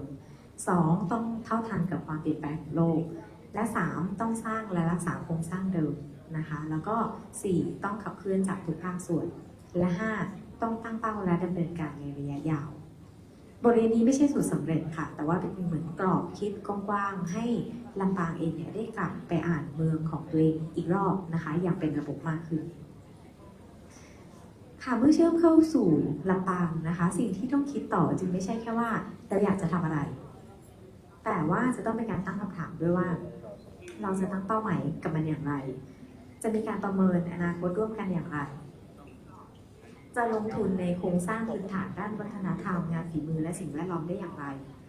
และรวมไปถึงการทำแผนดำเนินการที่จะต้องได้อย่างไรบ้างนะคะนี่ก็เป็นบทเรียนสำคัญที่เราจะได้เริ่มแปลงจากคณะสวาเข้ามาสู่โจทย์ของเมืองลำปางดังนั้นค่ะสิ่งสำคัญที่ลำปางจะได้รับจากคณะสวาจึงไม่ใช่แค่การรับเอาตัวแบบมาเท่านั้นนะคะเพราะว่าแน่นอนว่าลำปางมีประวัติศาสตร์มีวัฒนธรรมมีเงื่อนไขของตัวเองใช่ไหมคะแต่สิ่งที่เรียนรู้ได้นะคะก็คือการคิดหรือว่าวิธีคิดว่าเมืองหนึ่งเมืองเนี่ยจะสามารถเปลี่ยนทุนทางวัฒนธรรมงานฝีมือประวัติศาสตร์วิถีชีวิตให้กลายมาเป็นพลังทางเศรษฐกิจและคุณภาพชีวิตได้อย่างไรบ้างค่ะสไลด์สุดท้ายนี้นะคะก็ขอปิดด้วยภาพแล้วก็รายชื่อของ Sister City หรือเมืองที่เป็นเมืองพี่เมืองน้องกับทางคณะสวามาแล้วนะคะก็จะมีอยู่7เมืองด้วยกันในหลากหลายทวีปนะคะก็จะมีตั้งแต่สหรัฐอเมริการัสเซียบราซิลเบลเยียมฝรั่งเศสจีนและเกาหลีใต้นะคะคณะสวามีเครือข่ายเมืองพี่เมืองน้องหลายแห่งเลยนะคะอยู่7เมืองก็สะท้อนให้เห็นว่าการมีทุนท้องถิ่นที่ชัดเจนทำให้เมือง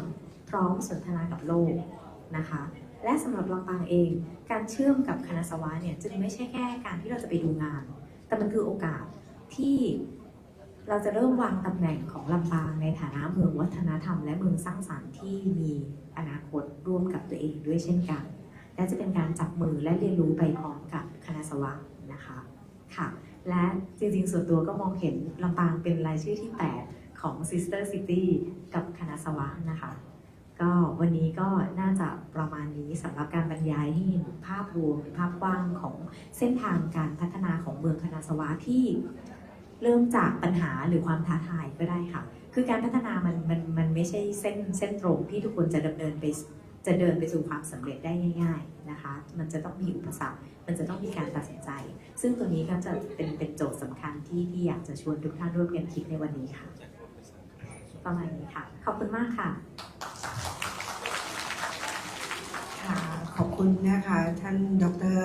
ภัทรรัตน์พันธ์ประสิทธิ์นะคะนักวิจัยสถาบันนโยบายวิทยาศาสตร์ เทคโนโลยีและนวัตกรรมมหาวิทยาลัยเทคโนโลยีพระจอมเกล้าธนบุรีนะคะเป็นอย่างสูงเลย ช่วงนี้นะคะค่ะ ค่ะเดี๋ยวขออนุญาตเสริมนิดนึงค่ะ ค่ะ คือพอดีช่วงบ่าย คือวันนี้ค่ะตอนนี้ในช่วงเช้าจะเป็นการแสดงให้เห็นถึงภาพรวมของการพัฒนาของคณะสวะใช่ไหมคะแต่ว่าในช่วงบ่ายเนี่ยเราจะมีวิทยากรอีกท่านหนึ่งบรรยายให้เห็นถึงลงลึกไปมากขึ้นว่าในการพัฒนาสินค้า โดยเฉพาะผ้าทอแล้วก็เซรามิกของคณะสวะเนี่ยตั้งแต่ห่วงโซ่ตั้งแต่ต้นน้ำกลางน้ำจนถึงปลายน้ำเนี่ยมีการออกแบบอย่างไร มีการส่งเสริมอย่างไรนะคะก็อยากจะขอเชิญชวนให้อยู่ฟังในช่วงบ่ายด้วย รวมถึง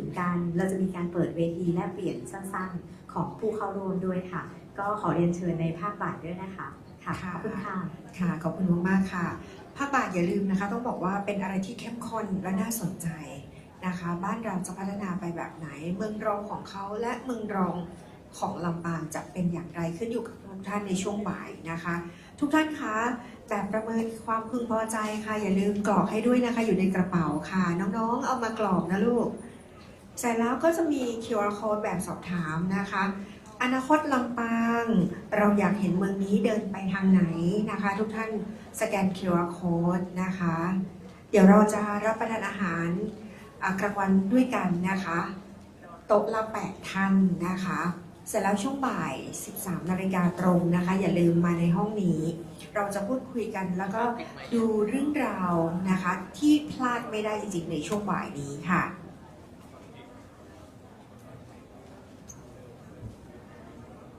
ค่ะขอบคุณมากเลยนะคะเฮียเบิร์ดปรับไมค์ให้นะคะปกติไม่กล้าเดินไปไหนเลยนะคะพี่หนิงเดินไปไม่ได้เลยนะคะขอบพระคุณท่านดร.ขวัญภาสุขรค่ะเรียนเชิญค่ะค่ะคือจริงๆแล้วมันเป็นมานานแล้วนะคะเฮียเบิร์ดน่าจะมาหลายวันละวันนี้รู้สึกยังไงไม่รู้เฮียเบิร์ดมานะคะก็เลยให้ปรับนิดนึงโอ้เดินได้แล้วนะคะขอบคุณพี่อิฟไอราดาค่ะรองประธานหอการค้าจังหวัดลำปางขอบพระคุณทุกท่านนะคะแต่ที่แน่ๆช่วงบ่ายห้ามพลาดเด็ดขาดทิศทางของลำปางจะไปแบบไหนอย่างไรจะเหมือนค่ะจะเหมือนที่ทุกท่านอยากให้เป็นหรือไม่นะคะแน่นอนที่สุดช่วงบ่ายเรามาระดมกำลังกันอย่าลืมนะคะแบบประเมินค่ากรอกให้หนิงด้วยนะคะค่ะขอบคุณทุกท่านนะคะที่ติดตามรับฟังรายการ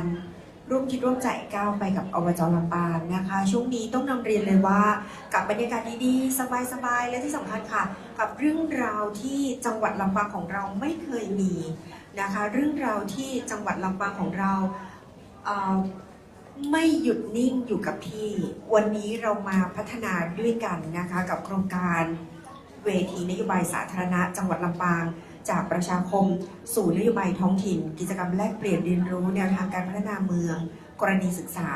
เมืองคานาซาวะประเทศญี่ปุ่นนะคะช่วงนี้เวลาหมดสำหรับรายการร่วมคิดร่วมใจก้าวไปกับอบจ.ลำปางนะคะดิฉันหนิงสุชาดาค่ะแล้วก็ทีมงานสวท.ลำปางต้องขอจบไลฟ์เพียงแค่นี้ก่อนนะคะพบกันใหม่ 17 นาฬิกาถึง 18 นาฬิกาของวันพรุ่งนี้วันนี้ลาไปก่อนสวัสดีค่ะ